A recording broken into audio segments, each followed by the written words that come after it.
ഞാനിങ്ങനെ മുഴുകിയിരിക്കുകയായിരുന്നു. ടോട്ടോ ചാനും കൊബയാഷി മാസ്റ്ററും യസോക്കി ചാനും എല്ലാം ആ സാറ് ചോദിച്ച പോലെ മലയിൽ നിന്നുള്ള പങ്ക് കൊടുത്തിട്ടുണ്ടോ, സമുദ്രത്തിൽ നിന്നുള്ള പങ്ക് കൊടുത്തിട്ടുണ്ടോ. ഈ കഥ എല്ലാം കഴിഞ്ഞു മുമ്പ് നമ്മുടെ ഉള്ളൊരു ചോദ്യം വരികയാണ്, ഹൃദയത്തിൽ നിന്നുള്ള പങ്ക് നമ്മൾ നമ്മുടെ കുട്ടിക്ക് കൊടുത്തിട്ടുണ്ടോ എന്ന്, അല്ലെങ്കിൽ ഇപ്പോൾ കൊടുത്തുകൊണ്ടിരിക്കുന്നുണ്ടോ ബുക്ക് എന്ന്. റിവ്യൂ കേട്ടതിന്റെ ഹാങ് ഓവർ ഇതുവരെ മാറിയിട്ടില്ല. ശരിക്കും അതിലെ കഥാപാത്രങ്ങളെ എല്ലാം എൻ്റെ മനസ്സിലേക്ക് ആ കഥാപാത്രങ്ങളെല്ലാം ആഴത്തിൽ ഇറങ്ങാൻ സാറിന്റെ അവതരണത്തിലൂടെ സാധിച്ചു സാർ. ഒരു ശരിക്കും പേരന്റ് എങ്ങനെയാവണം, ഒരു ടീച്ചർ എങ്ങനെയാവണം എന്നൊക്കെ ഇതൊരു പാടാണ്. ഈ ഒരു ബുക്ക് നമുക്ക് ആ പറഞ്ഞു സാർ വായിച്ച ഇമോഷൻസ് സാറിന് അവിടെ സാർ അത് പറയുമ്പോഴും സാറിന്റെ മനസ്സിലത് വന്നു. അപ്പോൾ സാറിന്റെ കണ്ണ് നിറഞ്ഞതായി എനിക്ക് ഫീൽ ചെയ്തു. സാറിന്റെ വാക്കുകൾ ഇടറുന്നുണ്ടായിരുന്നു. അപ്പൊ നമുക്കും ആ ദുഃഖം നമുക്കും ഫീൽ ചെയ്യാണ് ആ സമയത്ത്. അപ്പൊ അത്രയും മനോഹരമായിട്ട് സാറിന് കൺവേ ചെയ്യാൻ പറ്റി വളരെ എന്നുള്ളതാണ്. കൃത്യമായ നല്ല ശൈലിയിലൂടെ നമുക്ക് അത് കേൾക്കും തോറും ഇനിയും അത് കേൾക്കണം അല്ലെങ്കിൽ വായിക്കണം. സാറ് ഈ ടോപ്പിക് നിർത്തരുത് എന്നുള്ളതാണ് സത്യം മനസ്സിൽ നിന്ന് വരുന്നിട്ടുള്ള ആ ഒരു സാറിന്റെ ആ ഒരു ക്വാളിറ്റി അല്ലെങ്കിൽ ആ ഒരു കഴിവ് നമുക്ക് ഈ ഒരു അവതരണത്തിൽ കാണാൻ വേണ്ടി സാധിച്ചു. അപ്പൊ ഇന്നത്തെ ട്രെയിനറെ ഒരുപാട് സ്നേഹത്തോടെ സന്തോഷത്തോടെ ലവ് ആൻഡ് ലൈറ്റ് ഈ വേദിയിലേക്ക് നിങ്ങൾക്ക് മുന്നിലേക്ക് ക്ഷണിക്കുകയാണ്. Prabhakaran sir, over to you. എല്ലാവിധ ആശംസകളും. All the best. Thank you Dinesh sir. ഒരുപാട് മുഖങ്ങളുണ്ട്. എല്ലാവർക്കും നമസ്കാരം. വളരെ സന്തോഷം. ഞാൻ സാറ് പെട്ടെന്ന് വിളിച്ചപ്പോൾ ഒരു പുസ്തകം ചെയ്യണമെന്ന് പറഞ്ഞപ്പോൾ വളരെ യാദൃശ്യമായിട്ടാണ് ഞാൻ എൻ്റെ മോൾക്ക് വാങ്ങിച്ചു കൊടുത്തൊരു പുസ്തകമാണ് ടോട്ടോച്ച. അപ്പോൾ അവൾ ഏകദേശം അത് 200ഓളം പേജ് വായിച്ച് കംപ്ലീറ്റ് ചെയ്ത് നിർത്തിയത്. അപ്പോൾ ഞാൻ എൻ്റെ കുട്ടിക്കാലത്ത് വായിച്ചൊരു പുസ്തകമാണ്. അപ്പോൾ ഞാൻ ചുമ്മാ ഞാനൊന്ന് വായിച്ചു. വീണ്ടും വായിച്ചപ്പോൾ ഒരു പക്ഷേ ഞാൻ എൻ്റെ വിദ്യാഭ്യാസ സ്കൂൾ കാലഘട്ടത്തിൽ വായിച്ചതിൽ നിന്നും വളരെ വ്യത്യസ്തമായിട്ട് ഒരു പുസ്തകം, അങ്ങനെ പറയാം, നല്ലൊരു പുസ്തകം ആദ്യത്തെ വായനയിൽ മുഴുവനായിട്ട് പിടികൊടുക്കില്ല എന്നാണ് പറയുന്നത്. മുഴുവനായിട്ട് പിടികൊടുക്കില്ല. ആദ്യം വായിക്കും, അപ്പം നമുക്ക് വേറെ കുറച്ച് കാര്യങ്ങൾ കിട്ടുക. അത് കഴിയുമ്പോൾ വീണ്ടും നമ്മൾ വായിക്കുമ്പോൾ ആദ്യം കണ്ടതിൽ നിന്നും വളരെ വ്യത്യസ്തമായിട്ടുള്ള വേറൊരു ആംഗിളായിരിക്കും നമുക്ക് കാണാം. ഒരു പക്ഷേ നമ്മുടെ പ്രായം മാറും തോറും, ഒരുപക്ഷെ നമ്മൾ 7ാം ക്ലാസ്സിലോ 8ാം ക്ലാസ്സിലോ വായിച്ചവരെ പുസ്തകം നമ്മൾ നമ്മുടെ 40ാമത്തെ വയസ്സിൽ വായിക്കുമ്പോൾ വേറൊരു ആംഗിളിൽ നിന്ന് നമുക്ക് കാണാൻ കഴിയും എന്നാണ് ഞാൻ വിശ്വസിക്കുന്നത്. അത് എന്നെ ഏറ്റവും തെളിയിച്ചൊരു പുസ്തകം കൂടിയാണ് ഈ ടോട്ടോച്ച. ജസ്റ്റ് ഒന്ന് സാറേ സ്ക്രീൻ വന്നു എൻ്റെ വന്നു സാർ. മെയിൻ പേജ് വന്നിട്ടില്ല, സാറിന്റെ സ്ക്രീൻ ഷെയർ ആവുന്നു. ഞാൻ PPT ഉപയോഗിച്ചിട്ടല്ല ചെയ്യുന്നത്, പക്ഷെ ഒരു 3 സ്ലൈഡുകൾ എനിക്കൊന്ന് കാണിക്കണം എന്നുണ്ട്. അപ്പം അതിൽ നിങ്ങൾ ഒന്നും കൂടി ഒന്ന് ഇന്ററാക്ട് ചെയ്യുകയാണെങ്കിൽ വളരെ നന്നായിരിക്കും. 2 ചിത്രങ്ങൾ അതിനകത്ത് കാണിച്ചിട്ടുണ്ട്. ഒന്ന് മുകളിലത്തെ ഒരു ചിത്രമാണ്, ലെഫ്റ്റ് ടോപ്പിൽ, റൈറ്റ് ബോട്ടത്തിലൊരു ചിത്രമുണ്ട്. എങ്കിലും ഒന്നത് കാണുമ്പോൾ എന്തെങ്കിലും ഇന്ന് നടക്കുന്ന സംഭവങ്ങളുമായി ബന്ധപ്പെട്ട് എന്തെങ്കിലും തോന്നുന്നുണ്ടെങ്കിൽ ഒന്ന് അൺമ്യൂട്ട് ചെയ്തിട്ട് ഒന്ന് സംസാരിക്കാം. യുദ്ധമല്ലേ സാർ? യുദ്ധം. അതെ അതെ അതെ. ഒന്ന് പാലസ്തീൻ ഇസ്രായേൽ യുദ്ധത്തില് എല്ലാം നഷ്ടപ്പെട്ടിട്ട് ഒരു കൊച്ചിനെയും കൊണ്ട് എല്ലാം നഷ്ടപ്പെട്ടു, ഇനി ഒന്നുമില്ല. ഒരു അമ്മയുടെ ഒരു വിലാപം, ആ കുട്ടിയുടെ മുഖത്തേക്ക് നോക്കുമ്പോൾ ഒരു മനുഷ്യത്വമുള്ള ഒരാളുകൾക്ക് എങ്ങനെ കണ്ടു നിൽക്കാൻ കഴിയും എന്നൊരു ചോദ്യം കുറച്ചു കാലമായിട്ട് നമ്മളെ അലട്ടിക്കൊണ്ടിരിക്കുകയാണ്. തൊട്ട് താഴെ ഉക്രൈനില് റഷ്യയുടെ അക്രമം, ഒരു സ്കൂളിൻ്റെ ഉള്ളിലാണ് ആ പട്ടാളക്കാരൻ നിൽക്കുന്നത് എന്നുള്ളതാണ്. ഈ 2 ചിത്രവും വളരെ ആദർശമായിട്ട് ഞാൻ ടോട്ടോച്ചൻ വായിച്ചപ്പോൾ എൻ്റെ ഉള്ളിലേക്ക് ആദ്യം തന്നെ കടന്നു വന്ന 2 ചിത്രങ്ങളാണ്. 2 വർഷത്തോളമായിട്ട് ഉക്രൈനിലെ യുദ്ധം നടന്നുകൊണ്ടിരിക്കുന്നു. ലോകരാഷ്ട്രങ്ങൾ, പണ്ടെല്ലാം എൻ്റെ ഒരു വിദ്യാഭ്യാസ കാലം ഒരു പഠിക്കുന്ന സമയത്ത് ഏതെങ്കിലും രാഷ്ട്രങ്ങളിൽ, ഇന്ത്യയിലാവണമെന്നില്ല, ഇന്ത്യക്ക് പുറത്ത് എവിടെയെങ്കിലും എത്ര ദൂരമാണെങ്കിലും, ഒരു പക്ഷേ ഞാനൊന്നും കേട്ടിട്ടില്ലാത്ത, നമ്മളൊക്കെ പല ലോകരാജ്യങ്ങളെ കുറിച്ച് അറിയുന്നത് ക്രിക്കറ്റ് വേൾഡ് കപ്പും ഫുട്ബോൾ വേൾഡ് കപ്പൊക്കെ വരുമ്പോഴാണ്.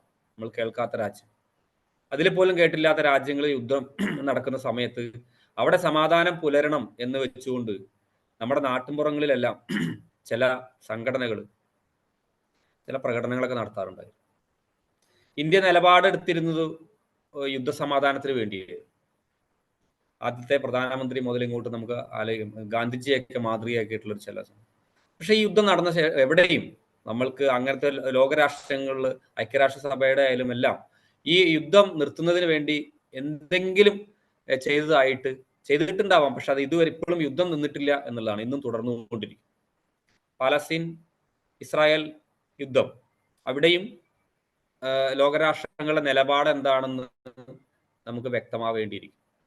യുദ്ധം എവിടെ നടന്നാലും, ഒന്നാം ലോകമഹായുദ്ധം നടന്നാലും, രണ്ടാം ലോകമഹായുദ്ധം നടന്നാലും, ഇനിയൊരു യുദ്ധം നടന്നാലും, ഏത് രാജ്യങ്ങളിൽ യുദ്ധം നടന്നാലും അവിടെ ഏറ്റവും കൂടുതൽ ബാധിക്കപ്പെടുന്നത് 2 വിഭാഗം ആളുകളെയാണ്. ഒന്ന് കുട്ടികളെയും, 2 സ്ത്രീകളെയും. ഇത് നിരന്തരം നമ്മളെ ഓർമ്മിപ്പിച്ചുകൊണ്ടിരിക്കുന്നു. 2 അടുത്ത കാലത്ത് വന്ന 2 പത്രങ്ങളിൽ വന്ന ഫ്രണ്ട് പേജിൽ വന്ന ഒരു കട്ടിംഗ് ആണ്. ഞാൻ എൻ്റെ ഫോണിൽ എടുത്തൊരു ഫോട്ടോ. ഒന്ന് മലയാള മനോരമയിൽ വന്നൊരു ഇതാണ്. പരീക്ഷണാടിസ്ഥാനത്തിൽ CBSE സ്കൂളുകളിൽ പുസ്തകം നോക്കി പരീക്ഷ എഴുതാം എന്ന ഒരു സമ്പ്രദായം പരീക്ഷിക്കുകയാണ് അടുത്ത അക്കാദമിക് വർഷങ്ങളിൽ. തൊട്ട് താഴെ തൻഹ ഏഴഴകുള്ള കഥ. ഈ തൻഹ എന്ന ഏഴഴകുള്ള കഥ, ഈ പെൺകുട്ടിയുടെ ഒരു സിനിമ ഇപ്പോ കുരുവി പാപ്പ എന്ന പേരിൽ അടുത്ത ആഴ്ച റിലീസാവാൻ പോകും. അപ്പോൾ വളരെ യാദൃശ്ചികം എന്നോണം ടോട്ടോച്ചാൻ വായിച്ചപ്പോ, നമ്മുടെ 1/23 തീയതിയിലെ പത്രമാണ്, ഈ താഴെ കാണുന്ന പത്രം 25 തീയതിയിലത്തെ പത്രമാണ്. എന്തുകൊണ്ട് ടോട്ടോച്ചാൻ ഇന്ന് ഈ ഒരു പുസ്തകം ഇവിടെ അവതരിപ്പിക്കുന്ന ചോദ്യങ്ങൾക്ക് അതിന്റെ പ്രസക്തിയാണ് ഞാൻ ഈ 2 സ്ലൈഡുകളിലായിട്ട് കാണിച്ചത്. ഒരു പക്ഷേ എൻ്റെ മകൾ ടോട്ടോച്ചാൻ വായിച്ചപ്പോ ആ കുട്ടി കണ്ട ഒരു ആംഗിള് ആയിരിക്കില്ല ഞാനിപ്പോൾ അവതരിപ്പിക്കുന്നത്. തീർച്ചയായിട്ടും ഇവിടെ ഇരിക്കുന്നത് ട്രെയിനേഴ്സ് ഉണ്ട്, അധ്യാപകരുണ്ട്, സൈക്കോളജിസ്റ്റുകളുണ്ട്. ഇവരെല്ലാവരുടെയും സമക്ഷത്തിലേക്ക് ഈ പുസ്തകം ഒന്ന് വായിക്കാൻ പ്രേരിപ്പിക്കുക എന്നുള്ളത് മാത്രമാണ് ഞാൻ ഉദ്ദേശിക്കുന്നത്. ടോട്ടോച്ചാൻ എന്ന കഥയുടെ ഒരു പശ്ചാത്തലം, ഇത് എഴുതിയത് 1981 ഈ പുസ്തകം പ്രസിദ്ധീകരിക്കപ്പെടുന്നു. തെത്സുക്കോ കുറോയാനാഗി എന്ന് പറഞ്ഞ ഒരു ടെലിവിഷൻ അവതാരക ആണ് ഈ പുസ്തകം എഴുതിയിരിക്കുന്നത്. അവരൊരു പ്രശസ്തയായ ഒരു എഴുത്തുകാരി അല്ല ആ പുസ്തകം എഴുതുന്ന സമയത്ത്. ജപ്പാനിലെ നടക്കുന്ന ഒരു കഥയാണ്.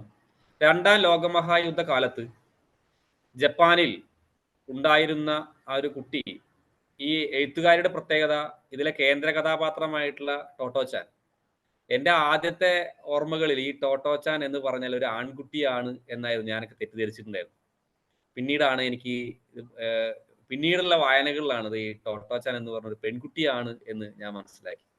ഈ എഴുത്തുകാരി തന്നെയാണ് ഇതിലെ കേന്ദ്ര കഥാപാത്രം. അതുകൊണ്ട് തന്നെ ആ എഴുത്തുകാരിയുടെ, തെത്സുക്കോ കുറയാനാഗി എന്ന് പറഞ്ഞ ടെലിവിഷൻ അവതാരകയുടെ ആത്മകഥ ആണ് ഈ ഒരു പുസ്തകം.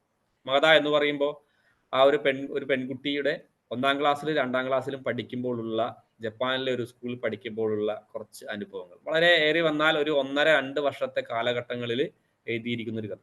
ഈ തെത്സുക്കോ കുറോനായിക്ക് അവരുടെ ഈ ടോട്ടോച്ചാൻ എന്ന പുസ്തകത്തിന് ശേഷം അവര് പ്രശസ്തിയുടെ ഏറ്റവും അങ്ങേ അറ്റത്തേക്ക് അവർ കയറി വരികയാണ്. ഈ പുസ്തകം ജപ്പാനിൽ ഏറ്റവും കൂടുതൽ ദശലക്ഷക്കണക്കിന് കോപ്പികൾ വിറ്റഴിഞ്ഞ ഒരു പുസ്തകമാണ്. ഒരു ബാലസാഹിത്യം എന്ന് വേണമെങ്കിൽ അതിനെ വിശേഷിപ്പിക്കാം.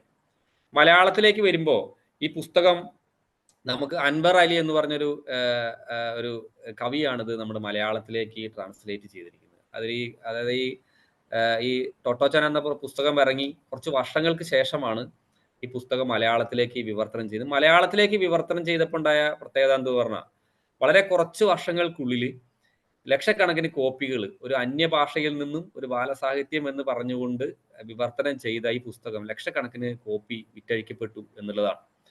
അപ്പൊ അതിന്റെ ആ കാലഘട്ടങ്ങളിൽ ഉണ്ടായിരുന്ന അതിന്റെ സവിശേഷത, ഒന്നില്ലെങ്കിൽ കുട്ടികളെ ആകർഷിക്കാനുള്ള ഇതിന്റെ എഴുത്ത്, ഇതൊക്കെ ആയിരിക്കാം ഒരു പക്ഷേ ഇതിനെ ആകർഷിച്ചത്. പക്ഷേ ഞാൻ കാണുന്നത് അതിനും അപ്പുറത്തേക്ക് മനുഷ്യനെ ആഴത്തിൽ ചിന്തിപ്പിക്കാനും, ഒന്നില്ലെങ്കിൽ എന്തുകൊണ്ട് ഈ ഒരു സംവിധാനത്തിലൂടെ നമ്മൾക്ക് ചിന്തിച്ചുകൂടാ എന്ന് ഓർമ്മപ്പെടുത്താനും കൂടി പുസ്തകത്തിന് കഴിയുന്നുണ്ട് എന്നുള്ളതാണ്. തീർച്ചയായിട്ടും ഈ പുസ്തകത്തെ കുറിച്ച് പറയുമ്പോൾ അതിൻ്റെ ഒരു പശ്ചാത്തലം എന്ന് പറയുന്നത്, ഈ ഇതിന്റെ എഴുത്തുകാരി ഇന്ന് യുനിസെഫിന്റെ ബ്രാൻഡ് അംബാസിഡർ ആയിട്ടാണ് പ്രവർത്തിക്കുന്നുണ്ട്. അപ്പൊ അത് വളരെ പ്രത്യേകതയാണ്. കാരണം ഇവർക്ക് ഈ പുസ്തകം എഴുതിയതുകൊണ്ട് മാത്രം കിട്ടിയ ഒരു അംഗീകാരമാണ് യുനിസെഫിന്റെ ബ്രാൻഡ് അംബാസിഡർ എന്ന് പറഞ്ഞ യുനിസെഫിന്റെ ഗുഡ് വിൽ അംബാസിഡർ ആണ് യുനിസെഫിന്റെ ഇപ്പോഴും. അപ്പൊ അതുകൊണ്ട് തന്നെ അത് ഒരുപാട് സവിശേഷതകൾ മാത്രമല്ല, ഈ പുസ്തകം വിറ്റ് കിട്ടിയ അല്ലെങ്കിൽ പുസ്തകത്തിൽ നിന്ന് കിട്ടിയ റോയൽറ്റി കൂടുതലും ഇത്തരത്തിലുള്ള വിദ്യാഭ്യാസ സ്ഥാപനങ്ങളെ സംരക്ഷിച്ചു പോരുന്നതിനും കുട്ടികളുടെ ഉന്നമനത്തിനും വേണ്ടി ഉപയോഗപ്പെടുത്തുന്നു എന്നുള്ളതും കൂടി ഇതിന്റെ വളരെ പ്രാധാന്യം അർഹിക്കുന്ന ഒരു കാര്യമാണ്. തീർച്ചയായിട്ടും ടോട്ടാച്ചാൻ എന്തുകൊണ്ട് നമ്മൾ വായിക്കണം എന്നുള്ളതാണ് ഈ പുസ്തകത്തെ കുറിച്ച് ഞാൻ മുൻനിർത്തി പറയുന്നത്. ഒരു 40 മിനിറ്റുള്ള ഒരു ഇതിന്റെ പശ്ചാത്തലം പറഞ്ഞുകൊണ്ട് അവസാനിപ്പിക്കാമെന്നാണ് ഞാൻ വിചാരിക്കുന്നത്. ഈ ടോട്ടാച്ചാൻ കഥ തുടങ്ങുന്നത് ഇതിലെ കേന്ദ്ര കഥാപാത്രമായിട്ടുള്ള ടോട്ടോച്ചാനും ടോട്ടോച്ചന്റെ അമ്മയും ഒരു ട്രെയിനിൽ പുതിയൊരു സ്കൂളിൽ ടോട്ടോച്ചാൻ ചേരുന്നതിന് വേണ്ടിയിട്ട് ഉള്ള യാത്രയിലാണ് ഈ ഒരു കഥ തുടങ്ങുന്നത്. അപ്പോൾ നമ്മൾക്ക് എല്ലാവർക്കും വളരെ കൗതുകം തോന്നും. കാരണം ഒരു ട്രെയിനിൽ ഒരു കുട്ടിയെ അമ്മ ഒരു സ്കൂളിലേക്ക് ചേർത്താൻ വരുന്നത്. കഥ കുറച്ച് മുന്നോട്ട് പോകുമ്പോഴാണ് നമുക്ക് മനസ്സിലാവുന്നത് ഈ ടോട്ടോച്ചാനെ ഒരു സ്കൂളിൽ നിന്നും പുറത്താക്കിയ ശേഷം വേറൊരു സ്കൂളിൽ അഡ്മിഷൻ എടുക്കാൻ വേണ്ടിയിട്ടാണ് പോകുന്നത്. പക്ഷെ സ്കൂളിൽ നിന്ന് പുറത്താക്കിയതാണ് എന്നുള്ളത് ടോട്ടോച്ചാന്റെ അമ്മ ടോട്ടോച്ചാനോട് പറയുന്നില്ല. നിലവിൽ പഠിച്ചുകൊണ്ടിരിക്കുന്ന സ്കൂളിനെക്കാട്ടിലും നല്ല ഒരു സ്കൂളിലേക്ക്, നിന്റെ കഴിവുകളൊക്കെ വളർത്തിയെടുക്കാൻ കുറച്ച് മനസ്സിലാക്കാനുള്ള അധ്യാപകരുള്ള ഒരു സ്കൂളിലേക്ക് കൊണ്ടുപോവുകയാണ് എന്നാണ് ഈ അമ്മ പറയുന്നത്. ആ വാക്കുകൾക്ക് പാരന്റിങ്ങുമായിട്ട് വളരെ ബന്ധമുണ്ടെന്ന് എനിക്ക് തോന്നുന്നു. കുട്ടികളുടെ കുറവുകളും കുട്ടികളുടെ ജീവിതത്തിൽ ചെയ്യുന്ന കുസൃതികളും ചിലപ്പോൾ ഒരു പക്ഷെ കുസൃതിയേക്കാൾ കുറച്ചും കൂടി കടന്ന ചില പ്രവൃത്തികളുമെല്ലാം അത് നമ്മൾ തീർച്ചയായിട്ടും അധ്യാപകരായാലും മാതാപിതാക്കളുമായാലും കുട്ടികളെ കുറ്റപ്പെടുത്തുന്ന രീതിയിലേക്ക് നമ്മൾ ഉപയോഗിക്കാറുണ്ട്. അതിന് ബോധപൂർവമായിട്ട് ഒരു കഥാപാത്രത്തിലെ കൊണ്ട് പറയിപ്പിച്ചതാണോ എന്ന് പോലും നമുക്ക് തോന്നുന്ന രീതിയിൽ ഈ അമ്മ ഒരിക്കലും മകളെ, നിന്നെ ഒരു സ്കൂളിൽ നിന്ന് പുറത്താക്കിയത് കാരണമാണ് നമ്മൾ ഇത്രയും കഷ്ടപ്പെട്ടിട്ട് വേറൊരു സ്കൂളിലേക്ക് പോകുന്നത് എന്നോ സ്കൂളിൽ ചേർന്ന ശേഷമോ ഈ കഥ അവസാനിക്കുന്നിടത്തോളം വരെയോ ഈ കുട്ടിയോട് പറയുന്നില്ല. ഒരേ വർഷങ്ങൾക്ക് ശേഷം ഇതിന്റെ രചയിതാവായിട്ടുള്ള കുറയാനാഗിക്ക് പ്രായമായ ശേഷമാണ് അമ്മ പറയുന്നത്. പക്ഷേ ഈ പുസ്തകത്തിന്റെ രചനാവേളയിൽ മാത്രമാണ് ഈ അമ്മ പറയുന്നത്, നിന്നെ 1ാം ക്ലാസ്സിലെ സ്കൂളിൽ നിന്ന് പുറത്താക്കിയത് കൊണ്ടാണ്. അപ്പൊ എന്തിനാണ് പുറത്താക്കിയതെന്ന് നമുക്കൊരു ക്യൂരിയോസിറ്റി വരും. പുറത്താക്കിയത് വളരെ രസകരമായ കഥകളാണ്. വളരെ വികൃതിയാണ് ഈ ടോട്ടോച്ചാൻ എന്ന് പറയുന്ന കുട്ടി. അവളുടെ ടീച്ചറ് ഈ ടോട്ടോച്ചാന്റെ അമ്മയെ സ്കൂളിലേക്ക് വിളിച്ചു വരുത്തി. ഈ ടോട്ടോച്ചാന്റെ അച്ഛൻ ഒരു മ്യൂസീഷ്യനാണ്, വയലിനിസ്റ്റ് ആണ്. അതുകൊണ്ട് ഒരുപാട് തിരക്കുള്ള ഒരു മനുഷ്യനാണ്. അതുകൊണ്ട് അമ്മയാണ് സ്കൂളിലേക്ക് പോകുന്നത്. അപ്പൊ അമ്മയോട് പറയാണ്, നിങ്ങളുടെ മകളെ ഇവിടെ പഠിപ്പിക്കാൻ ബുദ്ധിമുട്ടാണ്, നിങ്ങള് ഇവളെ വേറെ ഏതെങ്കിലും സ്കൂളിലേക്ക് കൊണ്ടുപോകണം. അപ്പോ ചോദിക്കുകയാണ്, അതിന് മാത്രം ടീച്ചറെ എൻ്റെ മകൾ എന്താണ് ചെയ്തത്? നിങ്ങളുടെ മകള് എന്തൊക്കെ ചെയ്യുന്ന കഥ കേൾക്കണമെന്ന് പറഞ്ഞിട്ട് ഒരു ചെയ്ത പ്രവർത്തികളുടെ ഒരു പരമ്പരയുടെ കെട്ടയക്കുകയാണ്. ചെയ്തിരിക്കുന്ന രസം, ഒരു മരത്തിന്റെ ഒരു മേശയുണ്ട്. ഈ മേശയെ കുറിച്ച് മകള് വീട്ടിൽ പറഞ്ഞിട്ടുണ്ട്. ഈ മേശ ഒരു ചിത്രം വരയ്ക്കണം എന്ന് പറഞ്ഞു കഴിഞ്ഞാൽ എന്ത് ചെയ്യും? ടോട്ടോച്ചാൻ ആദ്യം തന്നെ തുറന്ന ശേഷം നോട്ട് ബുക്ക് എടുക്കുന്നു. എന്നിട്ട് ഈ ഇതിന്റെ അടപ്പ് പട്ടയെന്നൊരു ഒറ്റ അടയ്ക്കും. അതോടുകൂടി ക്ലാസ്സിലിരിക്കുന്ന കുട്ടികൾ ഞെട്ടും, ടീച്ചർ ഞെട്ടും. അതിനുശേഷം മേശപ്പുറത്ത് വെച്ചു. അപ്പോഴാണ് ടോട്ടോച്ചാന് മനസ്സിലാവുക, ഞാനത് എടുത്തൊരു ചിത്രം വരയ്ക്കാനാണല്ലോ. അപ്പോൾ വീണ്ടും തുറന്നിട്ട് എന്ത് ചെയ്യും പറഞ്ഞാൽ ഒരു കളർ പെൻസിൽ എടുക്കും. എന്നിട്ടും ഈ ഡോർ വീണ്ടും അടയ്ക്കും. അപ്പോഴും കുട്ടികൾ ഞെട്ടും. അങ്ങനെ ഈ ചിത്രം വരയ്ക്കാൻ വേണ്ടി എന്തൊക്കെ സാധനങ്ങൾ ആ മേശയുടെ ഉള്ളിൽ നിന്ന് എടുക്കണോ അത്രയും തവണ ഇത് തുറക്കുകയും അടയ്ക്കുകയും ചെയ്യും. ഇനി പെൻസിൽ കൊണ്ട് ചിത്രം വരച്ച ശേഷം ആ വര ശരിയായില്ലെങ്കിൽ അത് മാറ്റണമെങ്കിൽ ഇതേപോലെ ഇതിനെ അടപ്പ് തുറന്നുകൊണ്ട് അതിൽ നിന്നും എന്തെടുക്കും? റബ്ബർ എടുത്തുകൊണ്ട് മായ്ക്കും. എടുത്ത ശേഷം അടയ്ക്കും. അടച്ച ശേഷം മായ്ച്ച ശേഷം വീണ്ടും എന്ത് ചെയ്യും? റബ്ബർ വെക്കാൻ വേണ്ടി വീണ്ടും ഈ മേശയുടെ ഉള്ളിലേക്ക് വെക്കും. അപ്പോഴും അടയ്ക്കും. ഇനി വീണ്ടും തെറ്റിക്കഴിഞ്ഞാൽ വീണ്ടും റബ്ബർ എടുത്തു. ഇങ്ങനെ വളരെ കുസൃതിയാണ് എന്ന് നമുക്ക് തോന്നുന്ന തരത്തിലാണ് ഈ കുട്ടിയുടെ പ്രവൃത്തി. ഇത് ടീച്ചർക്ക് വളരെ ഇറിറ്റേഷൻ ഉണ്ടാക്കുന്നു. ടീച്ചർക്ക് മാത്രമല്ല, ടീച്ചറുടെ അപ്പുറത്ത് പഠിപ്പിക്കുന്ന ടീച്ചേഴ്സിന് ബുദ്ധിമുട്ടാവുന്നു.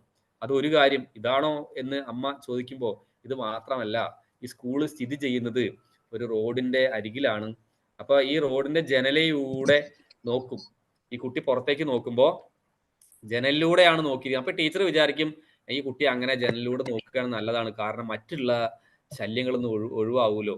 അപ്പൊ ജനലിലൂടെ നോക്കിയിരിക്കുന്ന സമയത്ത് റോഡിലൂടെ തെരുവ് ഗായകർ ആരെങ്കിലും പോവുകയാണെങ്കിൽ ജനലിലൂടെ കൈയിട്ട് ശേഷം വിളിക്കും, വരൂ വരൂ ഗായകരെ വരൂ, നിങ്ങളുടെ പാട്ട് കേൾക്കാൻ ഞങ്ങൾക്ക് താല്പര്യമുണ്ട് എന്ന് പറഞ്ഞ് ജനലിലൂടെ വിളിക്കും. വിളിക്കുന്ന സമയത്ത് ഈ തെരുവ് ഗായകര് ഭയങ്കര കൗതുകത്തോടു കൂടി അവിടെ വരികയും അവിടുത്തെ കുട്ടികൾക്ക് വേണ്ടി ഒരു പാട്ടൊക്കെ അങ്ങോട്ട് പാടും. അപ്പൊ അതോടുകൂടി ആ പഠനാന്തരീക്ഷത്തിന് വീണ്ടും പ്രശ്നമാണ്. ഇതൊന്നുമല്ലെങ്കിൽ പിന്നെ ചെയ്യുന്ന എന്താന്ന് പറഞ്ഞാൽ പുറത്ത് പറന്നു നടക്കുന്ന കിളികളെ വിളിക്കുക, കിളികൾക്ക് വേണ്ടി ചൂളമടിക്കുക, അങ്ങനെ നിരന്തരം ക്ലാസ്സിൽ ശല്യമായപ്പോൾ ടീച്ചർമാർക്ക് മനസ്സിലായി ഈ കുട്ടിയെ എവിടെ പഠിപ്പിച്ചു കഴിഞ്ഞാൽ മറ്റുള്ളവർക്ക് പ്രശ്നമാകും എന്ന് തോന്നുന്നൊരു സാഹചര്യത്തിലാണ് ഈ കുട്ടിയെ സ്കൂളിൽ നിന്നും പറഞ്ഞു വിടുന്നത്. വളരെ കൗതുകകരമാണ് എന്ന് നമുക്ക് തോന്നും. പക്ഷേ ടീച്ചർമാരുടെ ആ ഒരു പ്രവൃത്തിയിലൂടെ അമ്മ അത് മനസ്സിലാക്കുകയും ഈ കുട്ടിയെ ട്രെയിനിൽ യാത്ര ചെയ്ത് വേറെ ഒരു ടോക്കിയോയുടെ ഏകദേശം അടുത്ത് തന്നെയുള്ള, ടോക്കിയോ നഗരത്തിന്റെ അടുത്ത് തന്നെയുള്ള ഒരു സ്കൂളിലേക്ക് ട്രെയിനിൽ അവർ കൊണ്ടുവരികയുമാണ് ചെയ്യുന്നത്. പുതിയ സ്കൂളിലേക്ക് വരുമ്പോൾ പുതിയ സ്കൂളിലേക്ക് ചേർത്താൻ കൊണ്ടുപോവുകയാണ് എന്ന് മാത്രമാണ് പറയുന്നത്. അവിടുത്തെ പ്രത്യേകത ഈ അമ്മയ്ക്കും അറിയില്ല, ഈ കുട്ടിക്കും അറിയില്ല. അവിടെ വന്ന ശേഷം സ്കൂളിന്റെ പേര് വളരെ കൗതുകമുള്ളൊരു ടോമോ ഗാഗൈൻ എന്നാണ് സ്കൂളിന്റെ പൂർണ്ണമായ പേര്. ടോമോ വിദ്യാലയം, ടോമോ പള്ളിക്കൂടം എന്നാണ്. ടോമോ പള്ളിക്കൂടം എന്നാണ് ഈ പുസ്തകത്തിലുടനീളം ആ സ്കൂളിനെ കുറിച്ച് പറയുന്നത്. ആ സ്കൂളിന് ഒരുപാട് പ്രത്യേകതകളുള്ള ഒരു സ്കൂളാണ്. ആ സ്കൂളിന്റെ പ്രത്യേകതകളിൽ ഒന്ന് പറയുമ്പോൾ സ്കൂളിന്റെ ബിൽഡിങ്ങിന്റെ പ്രത്യേകത പ്രത്യേകിച്ച് പറയേണ്ടി വരും.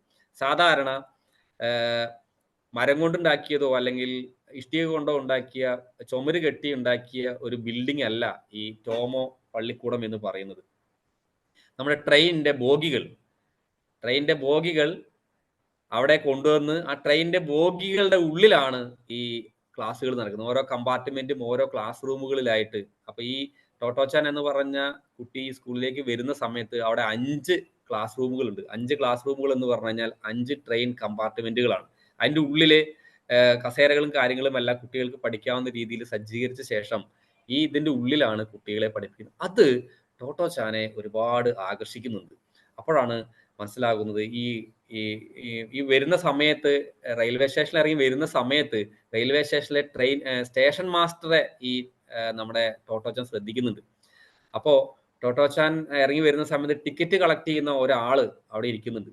ഇപ്പൊ ഇവളുടെയുള്ള ടിക്കറ്റ് എല്ലാം ആ ടിക്കറ്റ് കളക്ടർ വാങ്ങിക്കണം. അപ്പോൾ ടോട്ടോച്ചാൻ പോയിട്ട് ആ ടിക്കറ്റ് കളക്ട് ചെയ്യുന്ന ആള് വളരെ കുസൃതിയാണ്, ഭയങ്കര ഹ്യൂമറാണ് ഈ കുട്ടിക്ക് ഉള്ളിലുള്ളത്. ടിക്കറ്റ് കളക്ടറെ നിങ്ങൾ വാങ്ങിച്ച ടിക്കറ്റുകൾ എനിക്ക് തിരിച്ചു തരുമോ എന്ന് ചോദിക്കുന്നു വളരെ കൗതുകത്തോടു കൂടി. അപ്പോൾ ഇല്ലില്ല, ഞാൻ തരില്ല, ഇത് ഞങ്ങൾക്ക് ഇവിടെ സൂക്ഷിക്കാനുള്ളതാണ് എന്ന് പറയുമ്പോൾ ടോട്ടോച്ചാൻ അയാളോട് പറയാണ്, ഞാൻ വളർന്ന് വലുതായി കഴിഞ്ഞാൽ ഞാനും ഒരു ടിക്കറ്റ് കളക്ടർ ആവും എന്ന് വളരെ കൗതുകത്തോടു കൂടി പറഞ്ഞു. അപ്പൊ അയാൾക്ക് ആ കൗതുകത്തിൽ, ആ ഒരു കുസൃതിയിൽ ഒരു ചിരി വരുന്നുണ്ട്. അപ്പൊ അവിടെ ഒരു സ്റ്റേഷൻ മാസ്റ്റർ അവിടെ കാണുന്നുണ്ട്.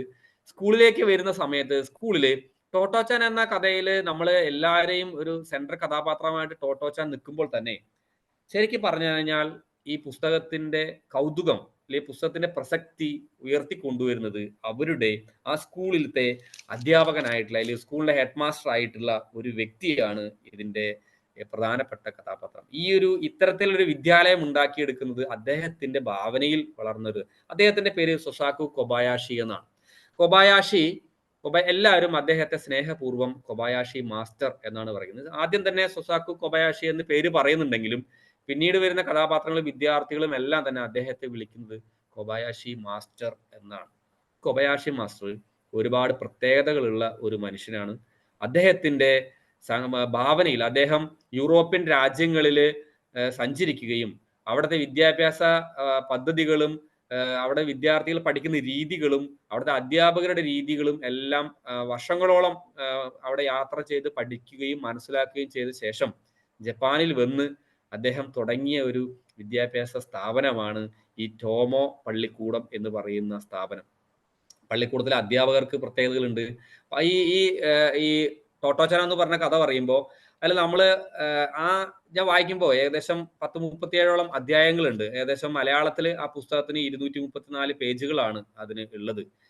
അതിൽ നമ്മൾ ഞാൻ ശ്രദ്ധിച്ചൊരു പ്രധാനപ്പെട്ട കാര്യം, അതിലത്തെ കഥാപാത്രങ്ങൾക്കെല്ലാം വളരെ മിഴിവുള്ള കഥാപാത്രങ്ങളാണ്. വളരെ കുറച്ച് കഥാപാത്രങ്ങളുള്ളൂ, വളരെ മിഴിവുള്ള കഥാപാത്രങ്ങളും ഒപ്പം തന്നെ ആ പുസ്തകത്തിൽ വിവരിച്ചിരിക്കുന്ന കഥാസന്ദർഭങ്ങളുമാണ് ടോട്ടോച്ചാൻ എന്ന പുസ്തകത്തിനെ ഒരു ഉന്നത സ്ഥാനത്തേക്ക് ഉയർത്തുന്നത്.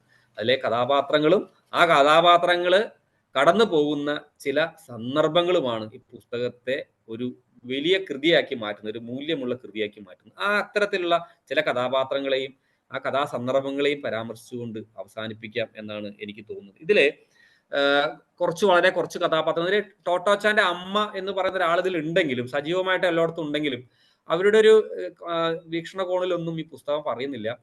കൊബായാഷി മാസ്റ്ററുടെയും ടോട്ടോച്ചാൻ എന്ന് പറഞ്ഞ ആ ഒരു കഥാപാത്രത്തിന്റെ കാഴ്ചപ്പാടിലാണ് ഈ പുസ്തകം പൂർണ്ണമായിട്ട് പറഞ്ഞു പോകുന്നത്. ഇതില് പള്ളിക്കൂടത്തിന്റെ പ്രത്യേകതകൾ നമ്മൾ പറഞ്ഞു.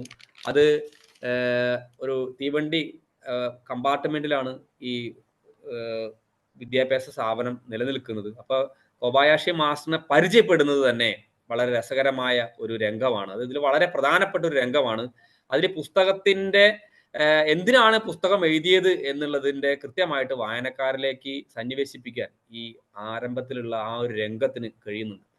സ്കൂളിൽ നിന്ന് പുറത്താക്കിയ ഒരു കുട്ടിയെ കൊബായാഷി മാസ്റ്ററിന്റെ ആ ഓഫീസിന്റെ മുമ്പിലിരുന്ന് അമ്മയും കുട്ടിയും കൂടി ഇരിക്കുന്ന സമയത്ത് ഡോർ തട്ടുമ്പോൾ കൊബായാഷി മാസ്റ്റർ കടന്നു വരൂ എന്ന് പറയുന്നുണ്ട്. അപ്പൊ അമ്മയും കുട്ടിയും കൂടി ഈ ഹെഡ് മാസ്റ്ററിന്റെ അടുത്ത് പോയി കഴിയുമ്പോൾ കാര്യങ്ങളൊക്കെ പറയും.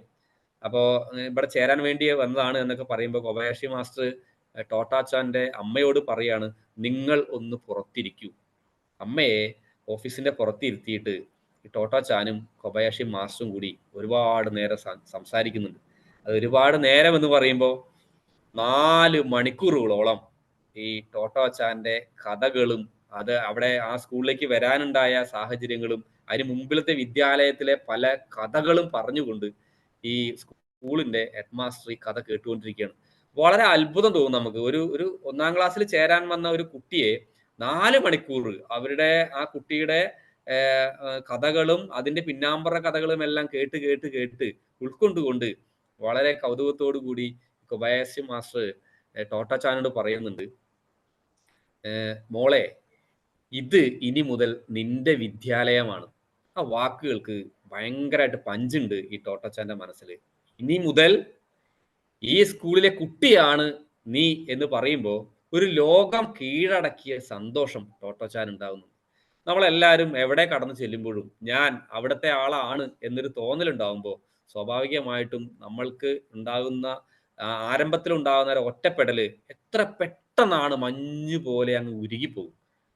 സ്വാഭാവികമായിട്ട് നമ്മൾ കടന്നു ചെല്ലുന്ന സമയത്ത് നമുക്ക് പരിചയമുള്ള ഒരാളുണ്ടെങ്കിൽ പോലും നമ്മൾക്ക് അപരിചിതം ഫീൽ ചെയ്യില്ല. പക്ഷേ ഇവിടെ പറയുകയാണ്, അപ്പൊ ചേരാൻ വന്ന കുട്ടി ക്ലാസ് റൂമിലേക്ക് പോയിട്ടും കൂടിയില്ല. അങ്ങനെയുള്ള 1-ാം ക്ലാസ്സിൽ പഠിക്കുന്ന ഒരു വിദ്യാർത്ഥിനിയോട് ആ സ്കൂളിലത്തെ ഹെഡ് മാസ്റ്റർ വളരെ ഹൃദയത്തിൽ തൊട്ടുകൊണ്ട് ശരീരത്തിലേക്ക് ചേർത്തിക്കൊണ്ട് പറയാണ്, മോളെ, ഇനി മുതൽ നീ ഈ വിദ്യാലയത്തിലെ കുട്ടിയാണ്. അത് ഒരു സ്കൂളിലേക്ക് പോകാൻ സ്വാഭാവികമായിട്ട് മടിയുള്ള, രാവിലെ എണീക്കാൻ മടിയുള്ള ഒരു കുട്ടിയാണ് ടോട്ടോച്ചാൻ എന്ന് പറയുന്നത്. ഈ കുട്ടിക്ക് ജീവിതത്തിൽ ഉടനീളം പിന്നീട് ആ ടോമ വിദ്യാലയത്തിൽ നിന്ന് മാറുന്നത് വരെ ആ കുട്ടിക്ക് സ്കൂൾ അധ്യയന വർഷങ്ങളിൽ സ്കൂളിലേക്ക് പോകാനുണ്ടാകുന്ന ഒരു ഉത്സാഹം എന്ന് പറയുന്നത് ഈ പ്രധാന അധ്യാപകന്റെ ഈ ഹെഡ് മാസ്റ്റർ കൊബായാഷി മാസ്റ്ററുടെ ഇടപെടലാണ്.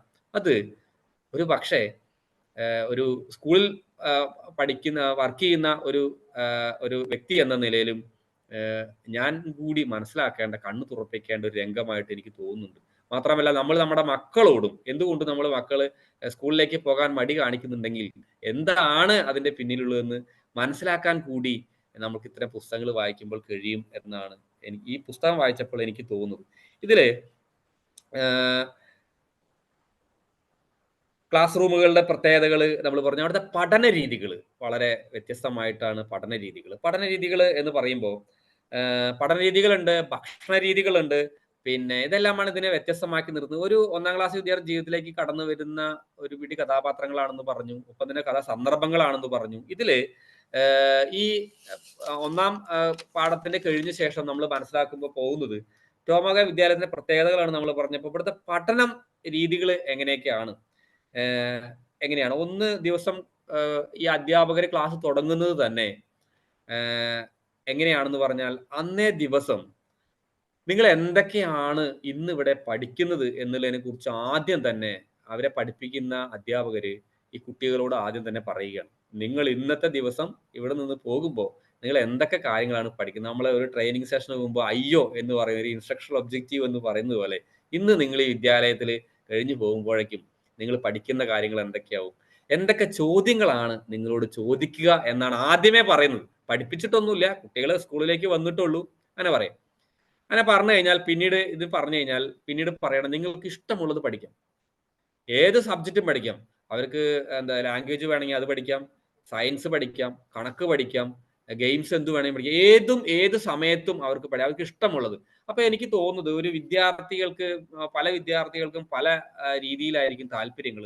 അപ്പോൾ ഒരു വിദ്യാർത്ഥിയോട് എന്നോടാണ് ഞാനാണ് ആ ടോട്ടോച്ചാൻ എങ്കിൽ ഞാൻ അങ്ങനെയാണ് വിചാരിച്ചത്, ഞാനാണ് ആ വിദ്യാലയത്തിൽ ഇരിക്കണമെങ്കിൽ എന്നോട് ടീച്ചർ പറയണം നിങ്ങൾക്ക് ഇഷ്ടമുള്ളത് പഠിച്ചോളൂ എന്ന് പറയുകയാണെങ്കിൽ സ്വാഭാവികമായിട്ടും എനിക്ക് ഏറ്റവും ഇഷ്ടമുള്ള സബ്ജക്റ്റിന്റെ ഒരു പുസ്തകമായിരിക്കും ഞാൻ ആദ്യം എടുക്കുക.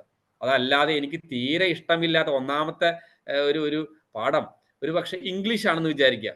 ഒരു പക്ഷെ ഇംഗ്ലീഷോട് പ്രേമുള്ളവരോടെ ഉണ്ടാവും, പക്ഷെ എന്നെ സംബന്ധിച്ച് അതൊരു കുറച്ച് ബുദ്ധിമുട്ടുള്ള ഒരു സബ്ജക്റ്റ് ആയിരുന്നു പഠിക്കുന്ന സമയത്ത്. അപ്പൊ ഒന്നാമത്തെ പാഠം തന്നെ ഇംഗ്ലീഷ് ആണെന്ന് പറഞ്ഞാൽ സ്വാഭാവികമായിട്ടും ഒരു വിദ്യാർത്ഥി എന്ന നിലയ്ക്ക് എനിക്കുണ്ടാകുന്ന സന്തോഷം എന്ന് പറയുന്നത് ഒരു പറയാൻ പറ്റാത്തൊരവസ്ഥയായിരിക്കും. ആ സമയത്ത് എനിക്ക് ഇഷ്ടപ്പെട്ട സബ്ജക്റ്റ് ഞാൻ പഠിക്കുന്നു. എല്ലാ സബ്ജക്റ്റിനും സംശയങ്ങൾ ഈ അതാത് ക്ലാസ് ടീച്ചർമാര് തീർത്തു കൊടുത്തിട്ടാണ് ഈ പഠന രീതികൾ മുന്നോട്ട് പോകും. അതൊരു വളരെ പ്രത്യേകതയുള്ളതായിട്ടാണ് എനിക്ക് തോന്നിയത്. ഓരോരുത്തരോടും പറയുന്നത് ചോദ്യം ചോദിച്ച് ഇനി ഓരോരുത്തരും ഇഷ്ടമുള്ള വിഷയങ്ങളിൽ നിന്നും പഠിച്ചു തുടങ്ങാം എന്ന് പറയുന്ന ഒരു സെന്റൻസിന് വളരെ പ്രാധാന്യമുണ്ട് എന്നാണ് എനിക്ക് തോന്നുന്നത്. അതുപോലെ തന്നെയാണ് പിന്നീട് ഇതിലത്തെ കഥാപാത്രങ്ങൾ. ഒരുപാട് നല്ല സന്ദർഭങ്ങളുണ്ട് കഥാപാത്രങ്ങളിൽ. യാസുക്കി എന്ന് പറഞ്ഞ ഒരു കഥാപാത്രം, അതായത് ഈ ടോട്ടോച്ചാൻ പഠിക്കുന്ന 1-ാം ക്ലാസ്സിലാണ്. ആ 1-ാം ക്ലാസ്സിൽ പഠിക്കുന്ന ഒരു കുട്ടി. ഈ സ്കൂൾ എന്ന് പറയുമ്പോൾ നമ്മൾ വിചാരിക്കും ഒരുപാട് വിദ്യാർത്ഥികളൊക്കെ ഉണ്ടാവുമെന്ന് വിചാരിക്കും. പക്ഷെ ആകെ ഈ 1-ാം ക്ലാസ് മുതൽ 4-ാം ക്ലാസ് വരെയുള്ള വിദ്യാലയങ്ങളിൽ ആകെ പഠിക്കുന്ന വിദ്യാർത്ഥികളുടെ എണ്ണം എന്ന് പറയുന്നത് 50 കുട്ടികൾ മാത്രമാണ്. ഇത് ടോട്ടോച്ചാനെ വളരെ അത്ഭുതപ്പെടുത്തുന്നുണ്ട്. കാരണം ടോട്ടോച്ചാൻ ഇതിന് മുന്നേ പഠിച്ച സ്കൂളുകളിൽ അവരെ ഒരു ക്ലാസ്സിൽ മാത്രം ഏകദേശം ഇത്ര കുട്ടികൾ ഉണ്ടായിരുന്നു.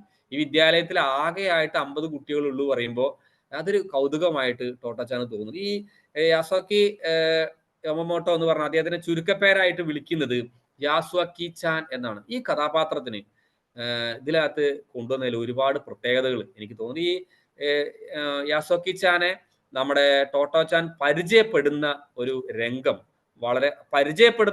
ആദ്യം പരിചയപ്പെടുന്ന രംഗവും യാസുക്കി ചാനുമായിട്ട് അവസാനം കാണുന്ന ഒരു രംഗവും വളരെ ഹൃദയസ്പർശിയായിട്ടാണ് ഈ പുസ്തകത്തിൽ സൂചിപ്പിച്ചിരിക്കുന്നത്.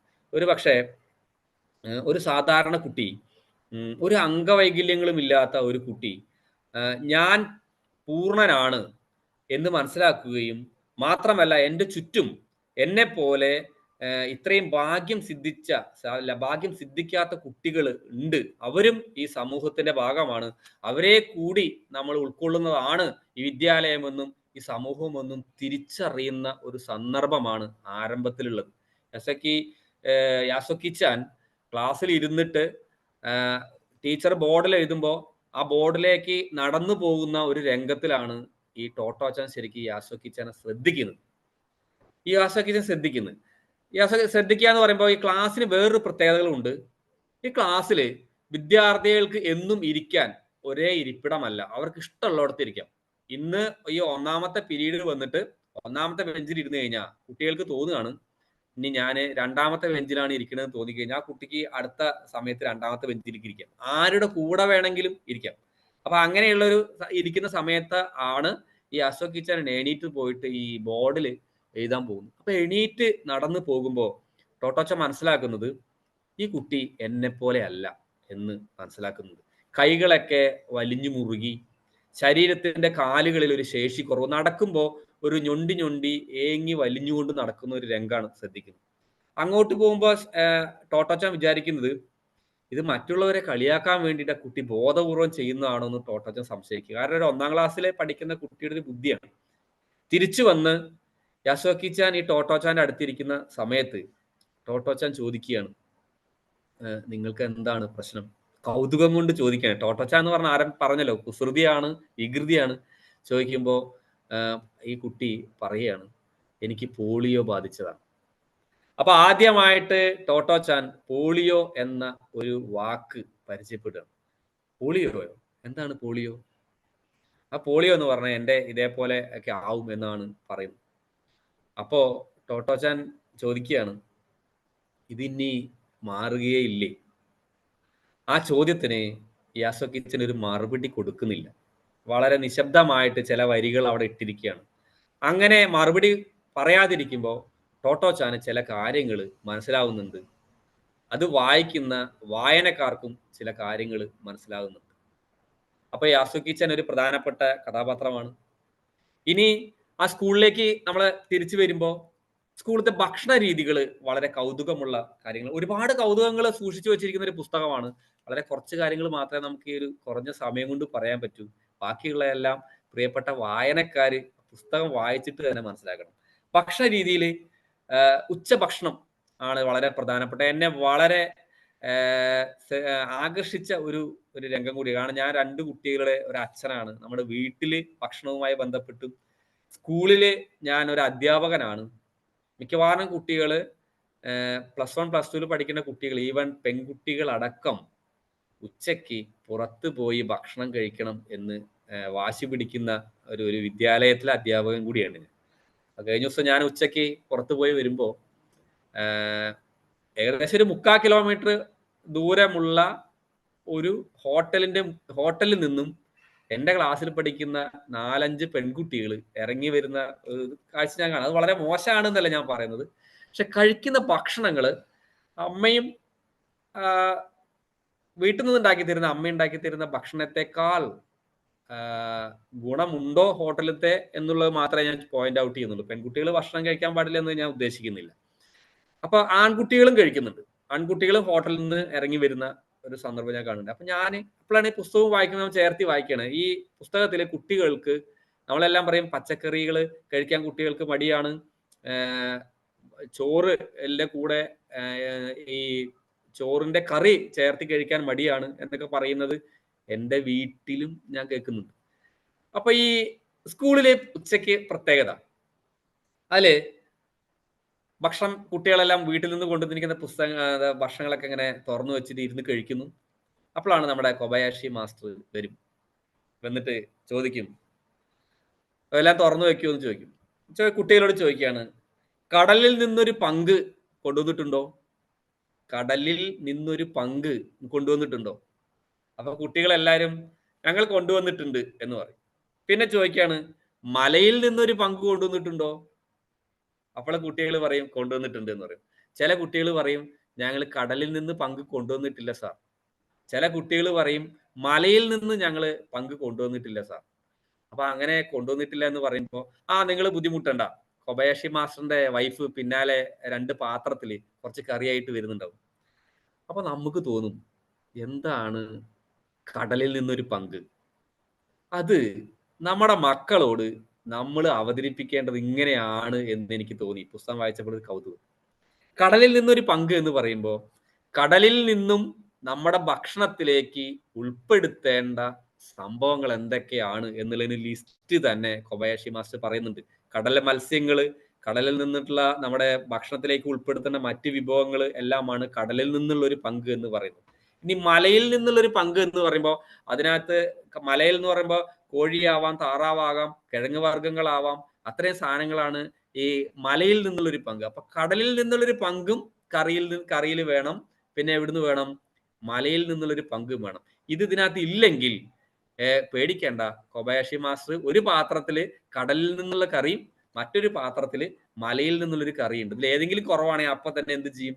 ഇത് ആ കുട്ടിയുടെ പാത്രത്തിലേക്ക് ഒഴിച്ചു കൊടുക്കുകയും അവര് ഭക്ഷണം കഴിക്കുകയും ചെയ്യുന്ന ഒരു രീതിയാണ് ഭക്ഷണ രീതി. ഇത് ഞാൻ വീട്ടിലൊക്കെ പറയാറുണ്ട്, മക്കൾക്ക് ഇലക്കറികൾ കഴിക്കാൻ മടിയാണെങ്കിൽ ഒരുപാട് ടെക്നിക്കുകൾ ഉണ്ട്, നമ്മൾ ഇതിലുള്ള അമ്മമാർക്കൊക്കെ അറിയാം. അത് എത്രയോ കാലം മുമ്പ്, എനിക്ക് ഈ കഥാപശ്ചാത്തലം നടക്കുന്ന ശേഷം 2ാം ലോക മഹായുദ്ധത്തിന് തൊട്ട് മുന്നിലാണ് ഈ സംഭവം നടക്കുന്നത്. എത്രയോ വർഷങ്ങൾക്ക് മുമ്പ്, ശതവർഷങ്ങൾക്ക് മുമ്പ് എഴുതി വെച്ച കൊബയാഷി മാസ്റ്റർ എന്ന് പറഞ്ഞ ദീർഘവീക്ഷണമുള്ള വിദ്യാഭ്യാസ വിചക്ഷണൻ എന്ന വാക്ക് തന്നെ ഞാൻ പ്രയോഗിക്കും. യൂറോപ്പിൽ അങ്ങോളം ഇങ്ങോളം നടന്ന് വിദ്യാർത്ഥികളുടെ വിദ്യാഭ്യാസ മേഖലയിൽ എന്തെല്ലാം കൊണ്ടുവരണം, ആരോഗ്യം വളരെ പ്രധാനപ്പെട്ടതാണ്. മക്കളിലേക്ക് എങ്ങനെ ധാതു സമ്പുഷ്ടമായിട്ടുള്ള ആഹാര സാധനങ്ങൾ സന്നിവേശിപ്പിക്കാം എന്നുള്ളത് വളരെ ബുദ്ധിപൂർവം ഇംപ്ലിമെന്റ് ചെയ്ത ആദ്യത്തെ ഒരു അധ്യാപകനൊക്കെ ആയിട്ട് എനിക്ക് തോന്നും. തീർച്ചയായിട്ടും ഇനി ഭക്ഷണ രീതിയിൽ വേറെയും വളരെ പ്രധാനപ്പെട്ട ഒരു കാര്യമുണ്ട്. അതായത് ഇങ്ങനെയാണ്, ഒരു പാട്ട് തന്നെ അതിനകത്ത് ഒരു കടങ്കവിത പോലെ അവർ ചേർത്ത് വെച്ചിട്ടുണ്ട്. ചവച്ചരച്ചിറക്കിടാം കഴിച്ചിടുന്നതൊക്കെയും ചവച്ചരച്ചതു മെല്ലവേ ഇറച്ചി ചോറു മീൻകറി. ഒരു 4 വരി കവിത പോലെയാണ് ഈ ഭക്ഷണം കഴിക്കുന്നതിന് മുമ്പ് നമ്മുടെ കുട്ടികളോട് എല്ലാവരോടും ചൊല്ലാൻ വേണ്ടിയിട്ട് നമ്മുടെ കൊബായാഷി മാസ്റ്റർ പഠിപ്പിച്ചിരിക്കുകയാണ്. അത് ഇങ്ങനെയാണ്, ഒരിക്കൽ കൂടി ഞാൻ അത് ആവർത്തിക്കാം. ചവച്ചരച്ചിറക്കിടാം കഴിച്ചിടുന്നതൊക്കെയും ചവച്ചരച്ചിറക്കിടാം കഴിച്ചിടുന്നതൊക്കെയും ചവച്ചരച്ചു മെല്ലവേ ഇറച്ചി ചോറു മീൻകറി. 4 വരികളിൽ നിന്നും കുട്ടികൾ മാത്രമല്ല കേട്ടോ, നമ്മളെല്ലാം എങ്ങനെ ഭക്ഷണം കഴിക്കണം എന്നുള്ളതിനെ കുറിച്ച് കൃത്യമായിട്ട് പറഞ്ഞു വെച്ചിരിക്കണം. ഓരോ തവണയും ഉച്ചയ്ക്ക് ഭക്ഷണം കഴിക്കുമ്പോൾ ഈ കുട്ടികള് ഇങ്ങനെ ചൊല്ലിയിട്ടാണ് ആദ്യം തന്നെ ഭക്ഷണത്തിന്റെ ഇത് തുറക്കുന്നത് തന്നെ. തുറന്നു കഴിഞ്ഞാലാണ് നേരത്തെ പറഞ്ഞ പോലെ കടലിൽ നിന്നുള്ള പങ്കും മലയിൽ നിന്നുള്ളൊരു പങ്കും അടുത്ത സവിശേഷതയായിട്ട് വരുന്നത്. സവിശേഷത കഴിഞ്ഞിട്ടില്ല, വീണ്ടും ഉണ്ട്. ഉച്ചയ്ക്ക് ഭക്ഷണം കഴിക്കുന്നതിൽ വീണ്ടും പ്രത്യേകതകളുണ്ട്. അപ്പോൾ തീർച്ചയായിട്ടും നമ്മുടെ മക്കളോട് നമ്മളൊക്കെ TV ഒക്കെ കണ്ടുകൊണ്ടിരിക്കുമ്പോൾ അങ്ങനെയൊക്കെയാണ് നമ്മൾ ഭക്ഷണം കഴിക്കുന്നത്. ഭക്ഷണത്തിലേക്ക് ശ്രദ്ധ കൊടുക്കാത്തതിൻ്റെ ഒരു പ്രശ്നമുണ്ട്. അപ്പൊ കൊബായാഷി മാസ്റ്ററുടെ ഒരു പ്രിൻസിപ്പിൾ വെച്ചിട്ട് പറയുന്നത്, നിങ്ങൾ ചെറുതായിട്ട് ഭക്ഷണം സംസാരിച്ചിട്ടൊക്കെ കഴിച്ചോളൂ, ഒരുപാട് സമയം എടുത്തുകൊണ്ട് ചവച്ചരച്ച് വേണം ഭക്ഷണം കഴിക്കാൻ. അതാണ് നമ്മുടെ ശരീരത്തിലേക്ക് ഏറ്റവും കൂടുതൽ എഫക്റ്റീവ് ആവുള്ളൂ എന്ന് അദ്ദേഹം പറഞ്ഞിട്ടാണ് ഈ പറഞ്ഞത്. പാട്ട് മറക്കരുത്. ചവച്ചരച്ചിറക്കിടാം കഴിച്ചിടുന്നതൊക്കെയും ചവച്ചരച്ചു മെല്ലവേ ഇറച്ചി ചോറു മീൻകറി. വളരെ രസകരമായിട്ടുള്ള, നമുക്ക് കുട്ടികൾക്ക് പറഞ്ഞു കൊടുക്കാൻ പറ്റാവുന്ന ഒരു ഒക്കെയാ. ഇനി ഇതില് ഈ ഭക്ഷണം കഴിക്കുന്ന സമയത്ത് വേറെ ഒരു പ്രത്യേകതകൾ കൂടി ഉണ്ട്. അതെന്താന്ന് പറഞ്ഞു കഴിഞ്ഞാൽ, ഊണ് കഴിക്കും മുമ്പ് ജപ്പാൻകാരുടെ എല്ലാം ഭക്ഷണ രീതികൾ പറയുന്നത് ഇറ്റാദാകിമാസു എന്ന് പറഞ്ഞൊരു വേർഡ് പ്രയോഗിക്കുന്നുണ്ടെന്നാണ്. ഇറ്റാദാകിമാസു എന്നാണ് പറയുന്നത്. അതായത് ഞാൻ വിനയപൂർവ്വം ഇതിൽ പങ്കുചേരുന്നു എന്ന ഒരു പ്രാർത്ഥന പോലത്തെ ഒരു വാക്യം. ഇറ്റാദാകിമാസു എന്ന് പറഞ്ഞാൽ ഇതില് ഞാൻ സന്തോഷപൂർവ്വം വിനയപൂർവ്വം ഇതിൽ പങ്കുകൊള്ളുന്നു എന്നാണ്. ഇത് നമ്മുടെ വീടുകളിലെ അമ്മമാരും അച്ഛന്മാരും കുട്ടികളും എല്ലാം ഇത് വളരെ പെട്ടെന്ന് മനസ്സിലാക്കേണ്ട ഒരു കാര്യമാണ്. കുറെ വർഷങ്ങൾക്ക് മുമ്പ് ഇന്നും യൂട്യൂബിൽ ലഭ്യമാകുന്ന ഒരു ഭക്ഷണത്തിന്റെ ദാരിദ്ര്യത്തെ കുറിച്ച് ബോധ്യപ്പെടുത്തുന്ന ഒരു ഷോർട്ട് ഫിലിം ഉണ്ട്. കോടിക്കണക്കിന് ആളുകൾ കണ്ടിട്ടുള്ള ചിക്കൻ അലാകാർട്ടെ, സന്ദർഭവശാൽ പറയാണ്, ചിക്കൻ അലാകാർട്ടെ എന്ന് പറഞ്ഞ ഒരു പ്രശസ്തമായിട്ടുള്ള ഷോർട്ട് ഫിലിം ഉണ്ട്. 6.5 മിനിറ്റാണ് അതിന്റെ ലെങ്ത്. അതില് പ്രത്യേകിച്ച് ഒരു ഭക്ഷണം ലോകത്ത് ഒരു ഭാഗത്ത് സമ്പന്നരായ ആളുകൾ ആ ഭക്ഷണത്തിന് ഒരു മൂല്യവും ഇല്ലാതെ വലിച്ചെറിയുന്നതും, അതിന് ലോകത്തിന്റെ അങ്ങേപ്പുറത്ത് ഈ ആ വലിച്ചെറിയുന്ന ഭക്ഷണത്തിന്റെ പങ്ക് കൊണ്ട് ജീവിതം മുന്നോട്ട് കൊണ്ടുപോകുന്ന ഒരു മനുഷ്യ 2 പരിച്ഛേദങ്ങളെ ചേർത്ത് നിർത്തിയിട്ടുള്ള ഒരു വീഡിയോ ആണ്. അതില് ഈ ഭക്ഷണങ്ങളൊക്കെ ഹോട്ടലിൽ നിന്നുള്ള കളയുന്ന ഭക്ഷണങ്ങളൊക്കെ എടുത്തു കൊണ്ടുവന്ന് കഴിക്കുന്ന സമയത്ത് മെഴുകുതിരി നാളത്തിൽ കത്തിച്ച് വെച്ച ശേഷം കഴിക്കുമ്പോൾ ആ കുടുംബനാഥനായ ആ ഷോർട്ട് ഫിലിമിലത്തെ അയാള് ഭക്ഷണം കഴിക്കണേക്കാളും മുമ്പ് ആ കുട്ടികളുടെ കൈ അങ്ങോട്ട് തട്ടിയിട്ട് പറയുന്നുണ്ട്, എന്താണ്, പ്രാർത്ഥിച്ചിട്ട് കഴിക്കൂ എന്ന് പറയുന്നത്. അത്രയും ഭക്ഷണത്തെ നമ്മള് ബഹുമാനിക്കുന്ന ഒരു കാലഘട്ടം ജപ്പാൻകാർ കൃത്യമായിട്ട് അതിനകത്ത് സന്നിവേശിപ്പിക്കുന്നു. നമ്മളെല്ലാം തീൻമേശകളിൽ നമ്മുടെ വീടുകളിൽ എന്താണ് ചെയ്യുന്നതെന്ന്, നല്ലതാണെങ്കിൽ നല്ലത്, അല്ലെങ്കിൽ നമ്മളെ ഓർമ്മപ്പെടുത്താൻ ഈ 1981 ഇറങ്ങിയ ടോട്ടോച്ചാൻ എന്ന പുസ്തകത്തിന് 2024 കഴിയുന്നു എന്നുള്ളത് ഇതിന്റെ പ്രാധാന്യം കുറച്ചുകൂടി മുകളിലേക്ക് ഉയർത്തുന്നതായിട്ട് എനിക്ക് തോന്നുന്നു. അപ്പൊ ഭക്ഷണത്തിന്റെ കാര്യങ്ങളിൽ അങ്ങനെയൊക്കെ പറയുന്നുണ്ടെങ്കിൽ, അടുത്തത് ഒരു നീന്തൽ കുളത്തെ കുറിച്ച് ഈ ഇതിനകത്ത് പറയുന്നുണ്ട്. വളരെ കൗതുകകരമായ ഒരു കാര്യം. ഞാൻ എൻ്റെ ക്ലാസ്സിൽ +1 +2 പഠിക്കുന്ന കുട്ടികളാണ്, പെൺകുട്ടികളാണ്, 16-17 വയസ്സായ പെൺകുട്ടികളാണ്. ഞാൻ അവരോട് കൗതുകത്തിൽ പറയാറുണ്ട്, കുറച്ചും കൂടി ഓപ്പൺ ആയിട്ട് സംസാരിക്കുന്ന ഒരാളായിട്ട് ഞാൻ പറയും, ഞാൻ എൻ്റെ 10ലും 12ലൊക്കെ പഠിക്കുന്ന സമയത്ത് എൻ്റെ ക്ലാസ്സിൽ പഠിച്ച കുട്ടികളുടെ ഒപ്പം ഞാൻ കുളത്തിൽ കുളിക്കാറുണ്ട് എന്ന് പറയുമ്പോൾ എൻ്റെ ക്ലാസ്സിലെ പെൺകുട്ടികളൊക്കെ നാണം കൊണ്ടൊന്നും അങ്ങോട്ട് മുഖമൊക്കെ അങ്ങോട്ട് താഴ്ത്തും. ഭയങ്കര കൗതുകമുള്ള കാര്യമാണ്. കാരണം ഞാനൊരു നാട്ടിൻപുറത്തായിരുന്നതുകൊണ്ട് എനിക്കതിൽ ഒരു കൗതുകവുമില്ല. നമ്മൾ കാണാത്ത കുളിസീനുകളില്ല എന്ന് പറയുന്നുണ്ട് വരും. കാരണം അത് ഒരു പക്ഷെ ഇന്നത്തെ തലമുറ കാണുന്ന രീതിയിലുള്ള കാഴ്ചപ്പാടല്ല. എൻ്റെ ക്ലാസ്സിൽ പഠിക്കുന്ന പെൺകുട്ടിയുടെ ഒപ്പം ഒരേ കടവിൽ നിന്ന് കുളത്തിൽ നിന്ന് കുളിക്കുകയും ഞാൻ തേച്ച സോപ്പ് ആ കുട്ടിക്കും അവര് തേച്ച സോപ്പ് ഞാനും വാങ്ങി കുളിക്കുകയും തൊട്ടപ്പുറത്തെ എൻ്റെ ചേച്ചി ഉണ്ടാവും, എൻ്റെ അമ്മയുണ്ടാവും. അതിലൊന്നും നമുക്ക് ഒരു സ്ത്രീയുടെ ശരീരത്തോട് പ്രത്യേകിച്ച് വേറെ രീതിയിലുള്ള ഒരു ആകർഷണമോ അല്ലെങ്കിൽ തെറ്റിദ്ധാരണയോ തോന്നാത്തൊരു കാലഘട്ടത്തിലൂടെ വളർന്നു വന്ന എനിക്ക് ഇതിലെ നീന്തൽക്കുളം എന്ന് പറഞ്ഞ കഥാസന്ദർഭം വളരെ ഇഷ്ടപ്പെട്ടു എന്നുള്ളതാണ്. ഈ പഠിക്കുന്ന കുട്ടികളെല്ലാം നീന്തൽക്കുളത്തിൽ ഇറങ്ങി കുളിക്കണം. അത് എങ്ങനെ കുളിക്കണം എന്ന് പറഞ്ഞു കഴിഞ്ഞാൽ നഗ്നരായിട്ട് കുളിക്കണം, നൂൽ ബന്ധമില്ലാതെ കുളിക്കണം. ഈ കൊബയാഷി മാസ്റ്ററുടെ പല രസകരമായ കൗതുകങ്ങളുള്ള ഒരു സംഭവമാണ്. ഈ ചെറിയ കുട്ടികള് 1ലും 2ലും 3ലും 4ലും എല്ലാം പഠിക്കുന്ന കുട്ടികള് അവരെ നൂൽബന്ധം പോലും ഇല്ലാതെ ഒരു കുളത്തിൽ ഒരുമിച്ച് കുളിക്കുമ്പോൾ മറ്റുള്ള ഓപ്പോസിറ്റായ സെക്സിലുള്ള കുട്ടികളുടെ ശരീര പ്രത്യേകതകള് അത് ഒരു ലൈംഗിക വിദ്യാഭ്യാസം കൊടുക്കുന്നു എന്നുള്ള വലിയൊരു വിപ്ലവകരമായ ഒരു ചിന്ത ആ കാലഘട്ടങ്ങളിലെ കൊണ്ടുവന്നു എന്നുള്ളതാണ്. ഇന്ന് എനിക്കൊക്കെ ഭയങ്കര രസകരമായ അനുഭവങ്ങളൊക്കെ ഉണ്ട്. 10ാം ക്ലാസ്സിൽ ബയോളജി പഠിപ്പിക്കുന്ന ടീച്ചറിനെ +2 കുട്ടികൾക്ക് ഈ എഡ്യൂക്കേഷൻ ക്ലാസ് എടുക്കാൻ വേണ്ടപ്പോൾ ടീച്ചർ നാണിച്ചുകൊണ്ട് കളം വരച്ചതായിട്ട് എനിക്ക് ഇപ്പോഴും നല്ല ഓർമ്മയുണ്ട്. കാരണം ഭയങ്കര മടിയുള്ള കാലഘട്ടത്തിലാണ്. ഇപ്പൊ ഇത് സംസാരിക്കുമ്പോൾ തന്നെ ചില വാക്കുകൾ സൂക്ഷിച്ച് പ്രയോഗിച്ചില്ലെങ്കിൽ ഭയങ്കര വിപ്ലവമല്ല, എന്താ പറയാ, പ്രശ്നങ്ങൾ ഉണ്ടാവാൻ സാധ്യതയുണ്ട്. അപ്പൊ ആ ഒരു കാലഘട്ടത്തിലാണ് കുട്ടികൾക്ക് പരസ്പരം മനസ്സിലാക്കാനും ശരീരത്തെ ഒരു പെൺകുട്ടിക്ക് ആൺകുട്ടിയുടെയും ആൺകുട്ടിക്ക് പെൺകുട്ടിയുടെയും ശരീരത്തെ പരസ്പരം മനസ്സിലാക്കാനും ബഹുമാനിക്കാനും ശരീരത്തിന്റെ അപകർഷതാബോധം മാറ്റാനുള്ളൂ. ഞാൻ ആരംഭത്തിൽ കാണിച്ച ഒരു വീഡിയോയിൽ നമ്മൾ പറയുന്നുണ്ട്, ഒരു പെൺകുട്ടിയെ നിരന്തരമായിട്ട് അവരുടെ ക്ലാസ്സിൽ പഠിക്കുന്ന പെൺകുട്ടികളും അതാണ് ആ കുട്ടിയുടെ കുരുവി പാപ്പ എന്ന് പറഞ്ഞ സിനിമ ഇറങ്ങാൻ പോകുന്നു ഞാൻ കാണിച്ചതുകൊണ്ട് അത് ഞാനിവിടെ ക്ലബ് ചെയ്യാൻ ആഗ്രഹിക്കുകയാണ്. ആ കുട്ടി കറുത്ത ഒരു കുട്ടിയാണ്, ഒരു പെൺകുട്ടി, ശരീരം കൊണ്ട് കറുത്ത ഒരു പെൺകുട്ടി. അവിടെ ക്ലാസ്സിൽ പഠിക്കുന്ന കുട്ടികളും അവരുടെ പാരൻസും പഠിപ്പിക്കുന്ന അധ്യാപകരുമെല്ലാം നിരന്തരം കറുത്തവൾ എന്ന് പറഞ്ഞ് അങ്ങനെ പറഞ്ഞ് ആ കുട്ടിയെ ഇറിറ്റേറ്റ് ചെയ്യുമ്പോൾ ആ കുട്ടി സൂയിസൈഡ് ചെയ്യാൻ തീരുമാനിക്കുന്നു.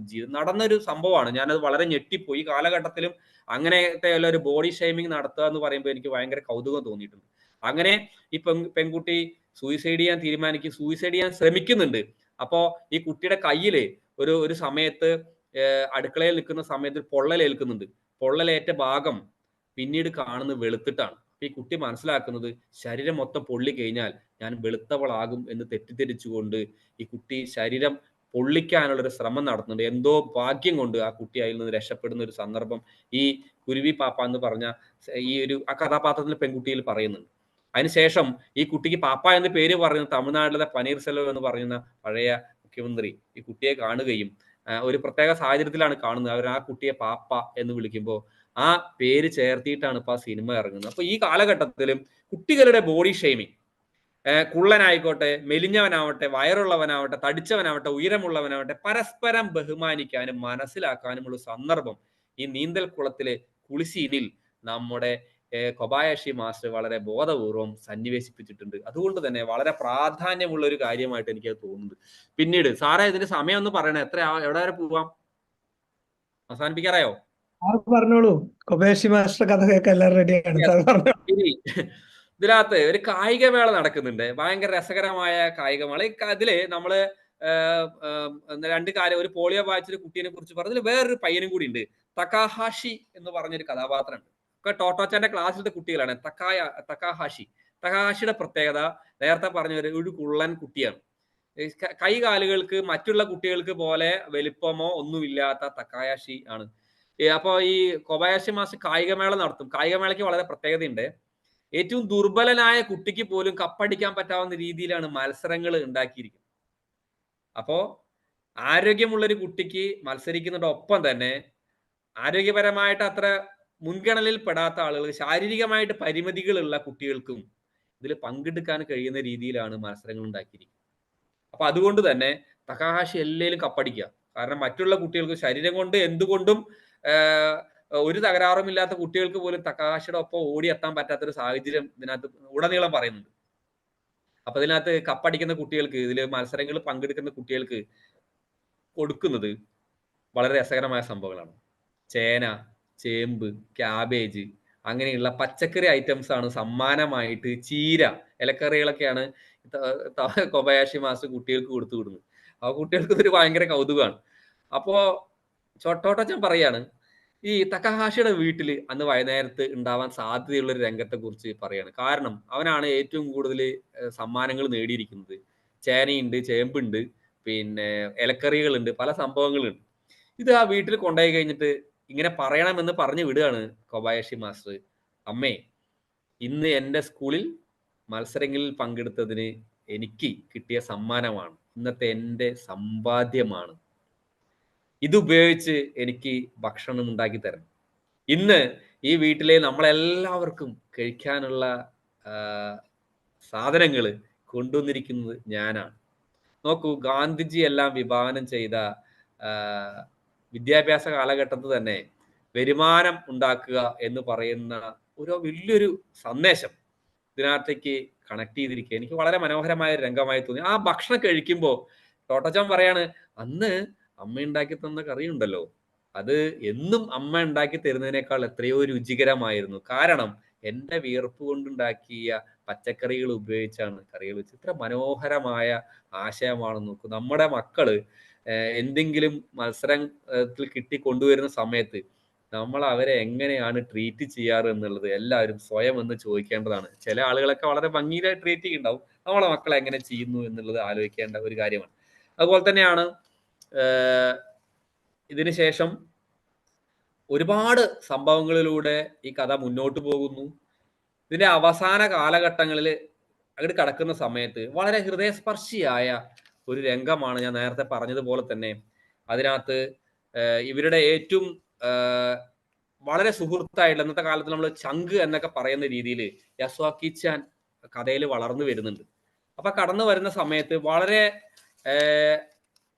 വളരെ പെട്ടെന്ന് പ്രതീക്ഷിക്കാത്തൊരു സമയത്ത് ഒരു അസംബ്ലി, രാവിലെ അസംബ്ലി കൂടിയ ശേഷം കൊബയാഷി മാസ്റ്റർ അസംബ്ലിയിൽ നിൽക്കുന്ന കുട്ടികളോട് വളരെ ദുഃഖകരമായ ഒരു വാർത്ത പങ്കുവയ്ക്കുന്നു. അത് ഇതാണ്: യാസ്വാക്കി-ചാൻ മരിച്ചു. അതായത് ഈ കഥയിൽ യാസ്വാക്കി-ചാനും ടോട്ടോച്ചാനും തമ്മിൽ കണ്ടുമുട്ടുന്ന ഒരു രംഗവും യാസ്വാക്കി-ചാൻ ടോട്ടോച്ചാനുമായിട്ട് അവസാനം കണ്ടുമുട്ടുന്ന ഒരു രംഗവും വളരെ കൗതുകരമാണ്, ഹൃദയസ്പർശിയായിട്ട് അദ്ദേഹം ഇവിടെ അവതരിപ്പിച്ചിട്ടുണ്ട്. യാസ്വാക്കി-ചാൻ അന്തരിച്ചു, മരിച്ചു എന്ന് പറയുമ്പോൾ കുട്ടികളെല്ലാം ഒന്ന് ഞെട്ടുന്നുണ്ട്, വായനക്കാരായ നമ്മൾ ഞെട്ടും. പിന്നീട് ആ ഒരു രംഗം വളരെ ഹൃദയസ്പർശിയായിട്ടാണ് ഇതിനകത്ത് എഴുതി വച്ചിരിക്കുന്നത്. ഒരു പുസ്തകം എന്നെ സംബന്ധിച്ച് നമ്മുടെ കണ്ണ് നനയിക്കുന്നുണ്ടെങ്കിൽ അത് ഞാൻ കണക്കാക്കുന്നത് ഒരു മനോഹരമായ ഒരു പുസ്തകമാണ്. ഒരു പക്ഷെ ആ വരികൾ എഴുതും മുമ്പ് ആ എഴുത്തുകാരൻ എത്രയോ വട്ടം കരഞ്ഞിട്ടുണ്ടാവും. ഒരു പുസ്തകം നിങ്ങളെ മോട്ടിവേറ്റ് ചെയ്യിക്കുന്നുണ്ടെങ്കിൽ, നിങ്ങളെ ഇൻസ്പയർ ചെയ്തിട്ടുണ്ടെങ്കിൽ, അതും ഒരു മനോഹരമായിട്ട് പുസ്തകമായിട്ട് ഞാൻ കണക്കാക്കുന്നു. കാരണം അങ്ങനെ ഒരു പുസ്തകത്തിൽ മനോഹരമായി എഴുതണമെങ്കിൽ അത് നമ്മളെ ഇൻസ്പയർ ചെയ്തതിനേക്കാൾ കൂടുതൽ, നമ്മളെ മോട്ടിവേറ്റ് ചെയ്തതിനേക്കാൾ എത്രയോ അളവിൽ ആ എഴുത്തുകാരനെ ഇൻസ്പയർ ചെയ്തിട്ടുണ്ട്. തീർച്ചയായിട്ടും ആ രംഗം മാത്രം ഇതിലെ പ്രിയപ്പെട്ടവർക്ക് വേണ്ടി ഞാൻ ഒന്ന് വായിക്കാം. ടോട്ടോച്ചാൻ ചിന്തിക്കുകയാണ്, ഹോ, ഇത്ര പെട്ടെന്ന് മരിക്കുമോ? ഞാൻ ഈ പുസ്തകം വായിക്കുമ്പോൾ ഈ ടോട്ടോച്ചാൻ യാസ്വാക്കി-ചാൻ മരിക്കുന്ന സമയമാകുമ്പോഴേക്കും ഈ ടോട്ടോച്ചാൻ 2ാം ക്ലാസ്സിലേക്ക് എത്തിയിട്ടുണ്ട്. ഞാൻ എൻ്റെ നാട്ടിൻപുറത്തെ വിദ്യാലയത്തിൽ ഞാൻ പഠിക്കുന്ന സമയത്ത്, 2ാം ക്ലാസ്സിൽ പഠിക്കുന്ന സമയത്ത് ഒരുപാട് സിമിലാരിറ്റി ഉണ്ട് കേട്ടോ. ഈ പുസ്തകം വായിക്കുമ്പോൾ എനിക്ക് എവിടേക്കോ എന്നെയൊക്കെ കണക്ട് ചെയ്യാൻ പറ്റും. ഓരോ ഇതിലിരിക്കുന്ന എല്ലാവർക്കും കണക്ട്, പല അനുഭവങ്ങളും, എല്ലാം ഇല്ലെങ്കിലും ചില അനുഭവങ്ങളെങ്കിലും നിങ്ങളെല്ലാം സ്പർശിക്കും. 2ാം ക്ലാസ്സിൽ പഠിക്കുന്ന സമയത്ത് എൻ്റെ ക്ലാസ്സിൽ പഠിച്ചിട്ടുണ്ടായിരുന്ന ദേവകി എന്ന് പറഞ്ഞ പെൺകുട്ടി ഒരു മഞ്ഞപ്പിത്തം ബാധിച്ച് മരിക്കുന്നുണ്ട് എൻ്റെ ലൈഫിൽ. ഈ പുസ്തകം വായിക്കുമ്പോൾ എനിക്ക് അതാണ്, ആ രംഗമാണ് നമ്മുടെ മനസ്സിലേക്ക് ഓർമ്മ വരുന്നത്. ഇത്ര ചെറുപ്പത്തിൽ മരിക്കുമോ എന്നുള്ളൊരു ചോദ്യം ടോട്ടോച്ചാന്റെ മനസ്സിലേക്ക് കടന്നു വരുമ്പോൾ തന്നെ അതിന് ഒരുപാട് ഇന്റർപ്രിട്ടേഷൻസ് ഞാൻ കണക്കാക്കുന്നുണ്ട്. മനുഷ്യന്റെ ആയുസ് ഇത്രയില്ല. ഒരു പക്ഷേ അവരുടെ അമ്മയെക്കുറിച്ചും അച്ഛനെ കുറിച്ചും ചിന്തിക്കാം. ആ രംഗത്ത് കടന്നു പോകുന്ന സമയത്ത് ഇവരെല്ലാവരും ഈ സ്കൂളിലെ എല്ലാ കുട്ടികളും യാസോക്കിച്ചാന്റെ വീട്ടിലേക്ക് പോകുന്ന ഒരു രംഗം, അത് വായിച്ചു കഴിയുമ്പോൾ നമ്മുടെ എല്ലാവരുടെയും കണ്ണുകൾ ഈർന്നണിയും. വളരെ വൈകാരികമായിട്ട് മുഹൂർത്തങ്ങൾ ചേർത്തിക്കൊണ്ടാണ് ആ രംഗം അവതരിപ്പിച്ചിരിക്കുന്നത്. അതിനകത്ത് ആ യാസോക്കിച്ചാൻ മരിച്ച് ആ പെട്ടിയിൽ കിടക്കുന്ന സമയത്ത് യാസോക്കിച്ചാൻ അടുത്ത് വന്നിട്ട്, ഈ ടോട്ടോച്ചാൻ അടുത്ത് വന്നിട്ട് യാസോക്കിച്ചന്റെ വിരലുകൾ സ്പർശിക്കുന്ന ഒരു രംഗമുണ്ട്. ആ ക്ലാസ്സിലിരുന്ന് സ്വന്തം അടുത്തടുത്തിരുന്ന് പഠിക്കുമ്പോൾ യാസോക്കിച്ചന്റെ ടോട്ടോച്ചാന്റെ കൈകളിൽ എപ്പോഴും ചെളിയാണ്, കാരണം വികൃതിയായ ഒരു കുട്ടിയാണ്. പക്ഷെ യാസോക്കിച്ചന്റെ കൈ എപ്പോഴും വൃത്തിയുള്ളൊരു കൈകളാണ്. ആ ടോട്ടോച്ചൻ തന്നെ പറയാണ്, എൻ്റെ ചെളി നിറഞ്ഞ ആ കൈ കൊണ്ട് ഈ ഒരിക്കലും ഇനി ചലിക്കാത്ത യാസോക്കിച്ചന്റെ കൈകളിൽ ഒന്ന് പതുക്കെ തഴുകി കടന്നു പോകുന്നു. എത്രയോ കഥകൾ ഇവർ പരസ്പരം ക്ലാസ്സിലിരുന്ന് പറഞ്ഞതായിട്ട് ടോട്ടോച്ചാൻ ഓർത്തെടുക്കുന്നുണ്ട് ഈ സന്ദർഭത്തിൽ. അതിനുശേഷം ഈ യാസോക്കിച്ചന്റെ ശവമഞ്ചത്തിലേക്ക് വെക്കാൻ അവിടെ ബാൻഡ് വായിച്ചുകൊണ്ടിരിക്കുന്ന ഒരു വ്യക്തി വെളുത്ത പുഷ്പങ്ങൾ അവിടെ വന്നിരിക്കുന്ന എല്ലാ വിദ്യാർത്ഥികളുടെയും കയ്യിലേക്ക് കൊടുക്കുന്ന ഒരു രംഗം.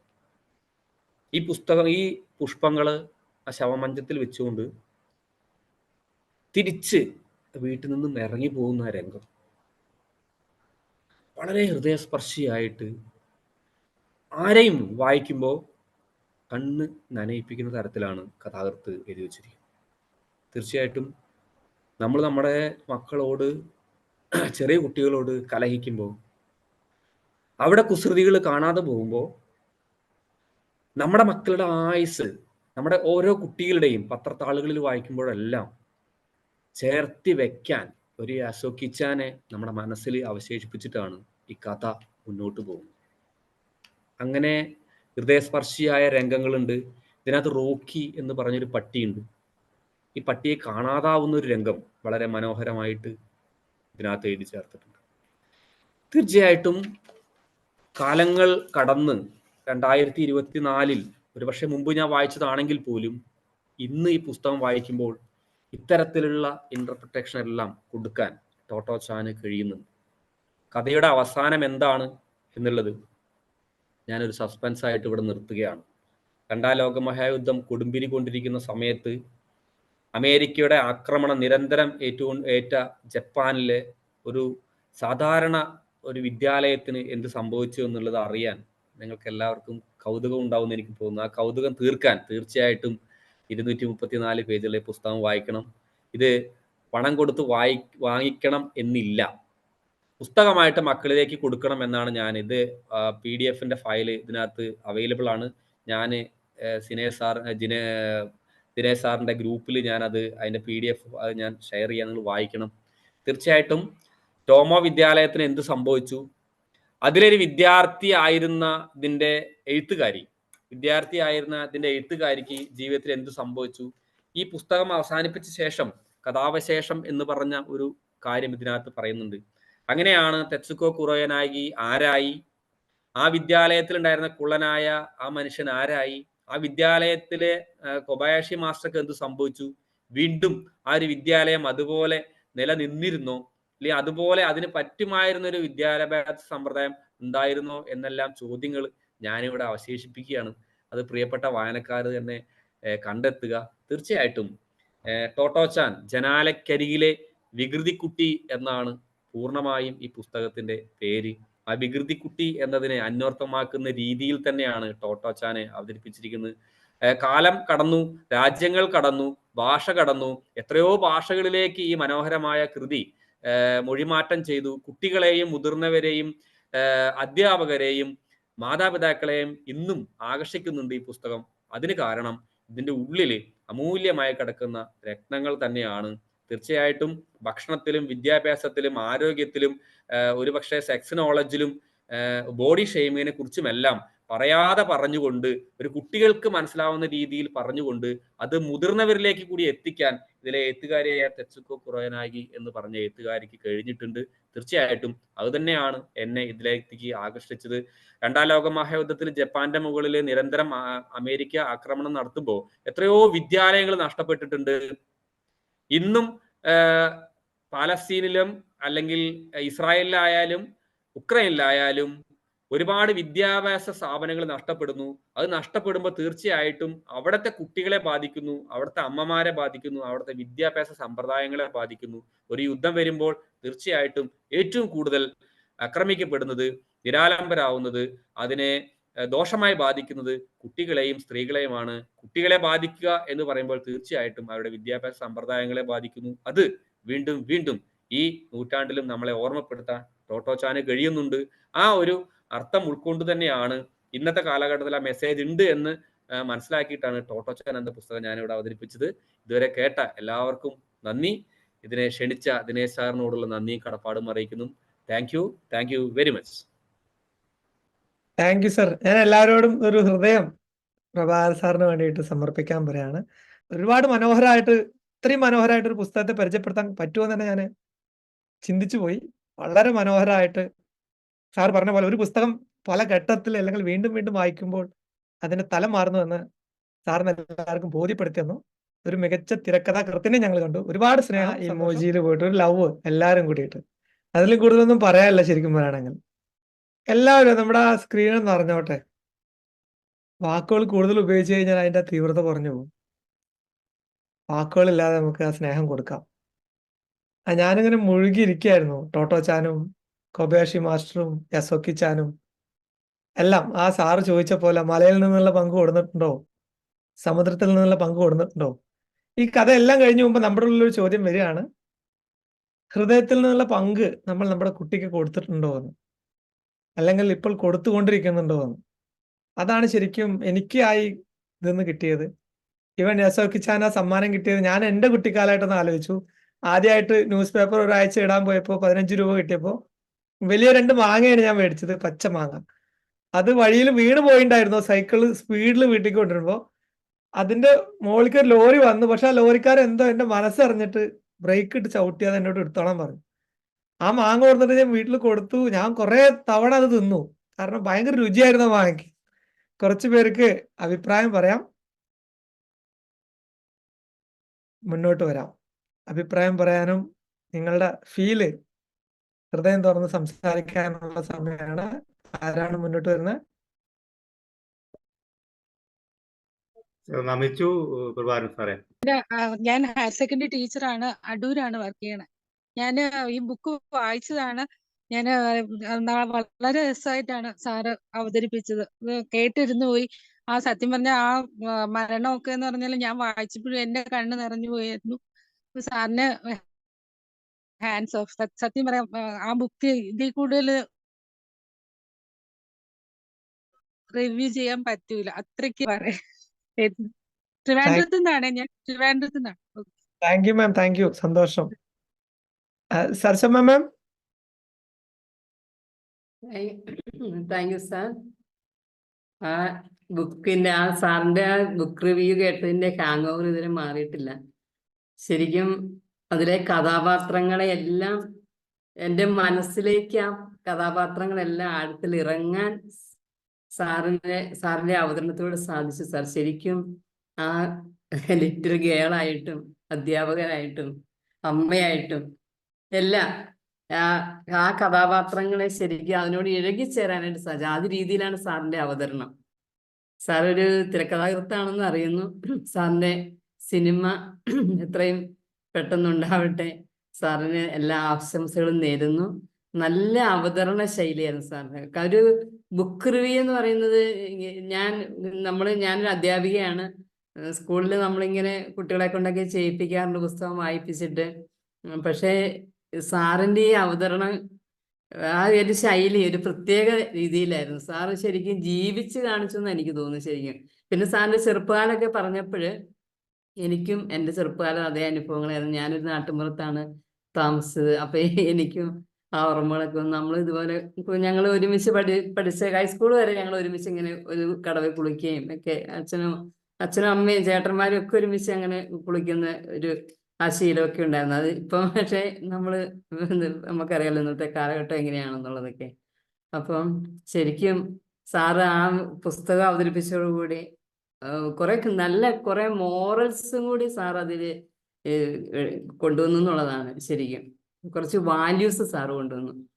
ആ വാല്യൂസ് ശരിക്കും ആ കടലിന്റെ പങ്ക് മലയുടെ പങ്ക് അതിൽ നിന്നൊക്കെ നമ്മൾ മനസ്സിലാക്കേണ്ടത് ശരിക്കും ആ മനസ്സിലാക്കാനുള്ള അത് എങ്ങനെ എന്ന് സാറിനോട് എനിക്ക് നന്ദി പറയണമെന്ന് അറിയില്ല. ശരിക്കും നല്ലൊരു അവതരണമായിരുന്നു. ഇപ്പൊ ശരിക്കും ഞാൻ വായിച്ചാൽ എനിക്ക് ശരിക്കും ഇതുപോലെ എനിക്ക് ആസ്വദിക്കാൻ പറ്റില്ല എന്ന് എനിക്ക് തോന്നുന്നു. വായിച്ചു കഴിഞ്ഞാൽ ഇത്രയും ഞാൻ ആഴത്തിലേക്ക് ഇറങ്ങി ചിന്തിക്കില്ല ശരിക്കും. Thank you sir, thank you so much. Thank U. എന്നിട്ട് ഞാൻ ക്ലാസ്സിൽ കയറാൻ വേണ്ടത് മടിച്ചിരുന്നാണ്. അമ്മ കുറച്ച് പ്രശ്നമായിരുന്നു അമ്മ. പക്ഷെ എന്നിട്ട് അതുകൊണ്ടാണ് ഞാൻ വീഡിയോ ഓൺ ആക്കാതെയൊക്കെ ഇരുന്നത്. പക്ഷേ കയറായിരുന്നെങ്കിൽ ഭയങ്കര നഷ്ടമായി പോയെന്നെ ശരിക്കും. Thank you ma'am. Thank U. Jisha ma'am please. ഇത് സാർ തുടർന്ന് തന്നെ 7 ദിവസം പോരാന്നാണ് എന്റെ അഭിപ്രായം കേട്ടോ സാർ. കണ്ടിന്യൂ ചെയ്യുന്നതായിരിക്കും നല്ലതെന്ന് എനിക്ക് തോന്നുന്നു. Thank you ma'am. Thank you. Ma'am. Thank you sir, thank you. Prabhakaran sir, നല്ലൊരു അവതരണം. ഞാൻ ഈ ബുക്ക് ഒരു 8 വർഷം മുന്നേ വായിച്ചതാണ്. മോന് വായിച്ചു കേൾപ്പിച്ചതാണ്. പക്ഷെ ഒരു 6 മാസം മുന്നേ വീണ്ടും ഇത് വായിച്ചു.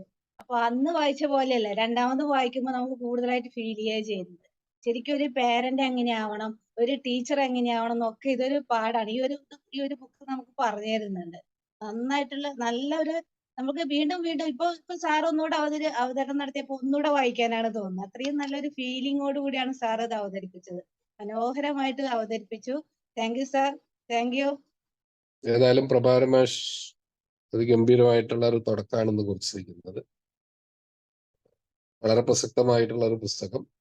അത് അതിന്റെ എല്ലാ അർത്ഥത്തിലും ആഴത്തിലും വളരെ ഗഹനമായി അതിന്റെ അന്തസത്തയെ വളരെ ഗംഭീരമായിട്ട് അവതരിപ്പിക്കാൻ സാധിച്ചു.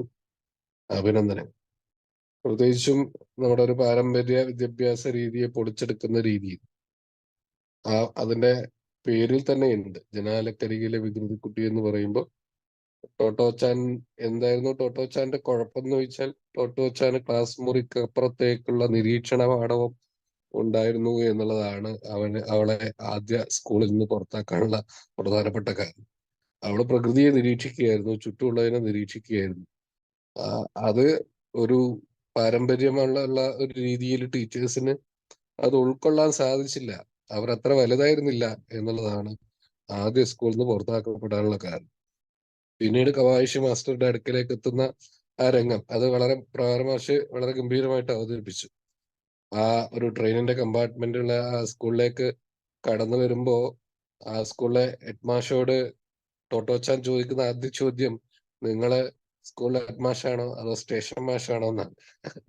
അപ്പൊ ചിരിച്ചുകൊണ്ട് മാഷ് പറയുന്നുണ്ട്, ഞാന് ഹെഡ് മാഷാണ്. അവിടെ അവർ തമ്മിലുള്ള ഒരു സംഭാഷണത്തിന്റെ ഒരു ആഴം ടോട്ടോച്ചാൻ പറയുന്നുണ്ട്. അവിടെ ഒരു ഇന്റർവ്യൂ ഒക്കെ നടക്കുന്നതാണ് ഞാൻ പ്രതീക്ഷിക്കുന്നത്. പക്ഷെ മാഷനോട് പറഞ്ഞു, പറയൂ നിനക്ക് എന്തൊക്കെയാണ് പറയാനുള്ളത്.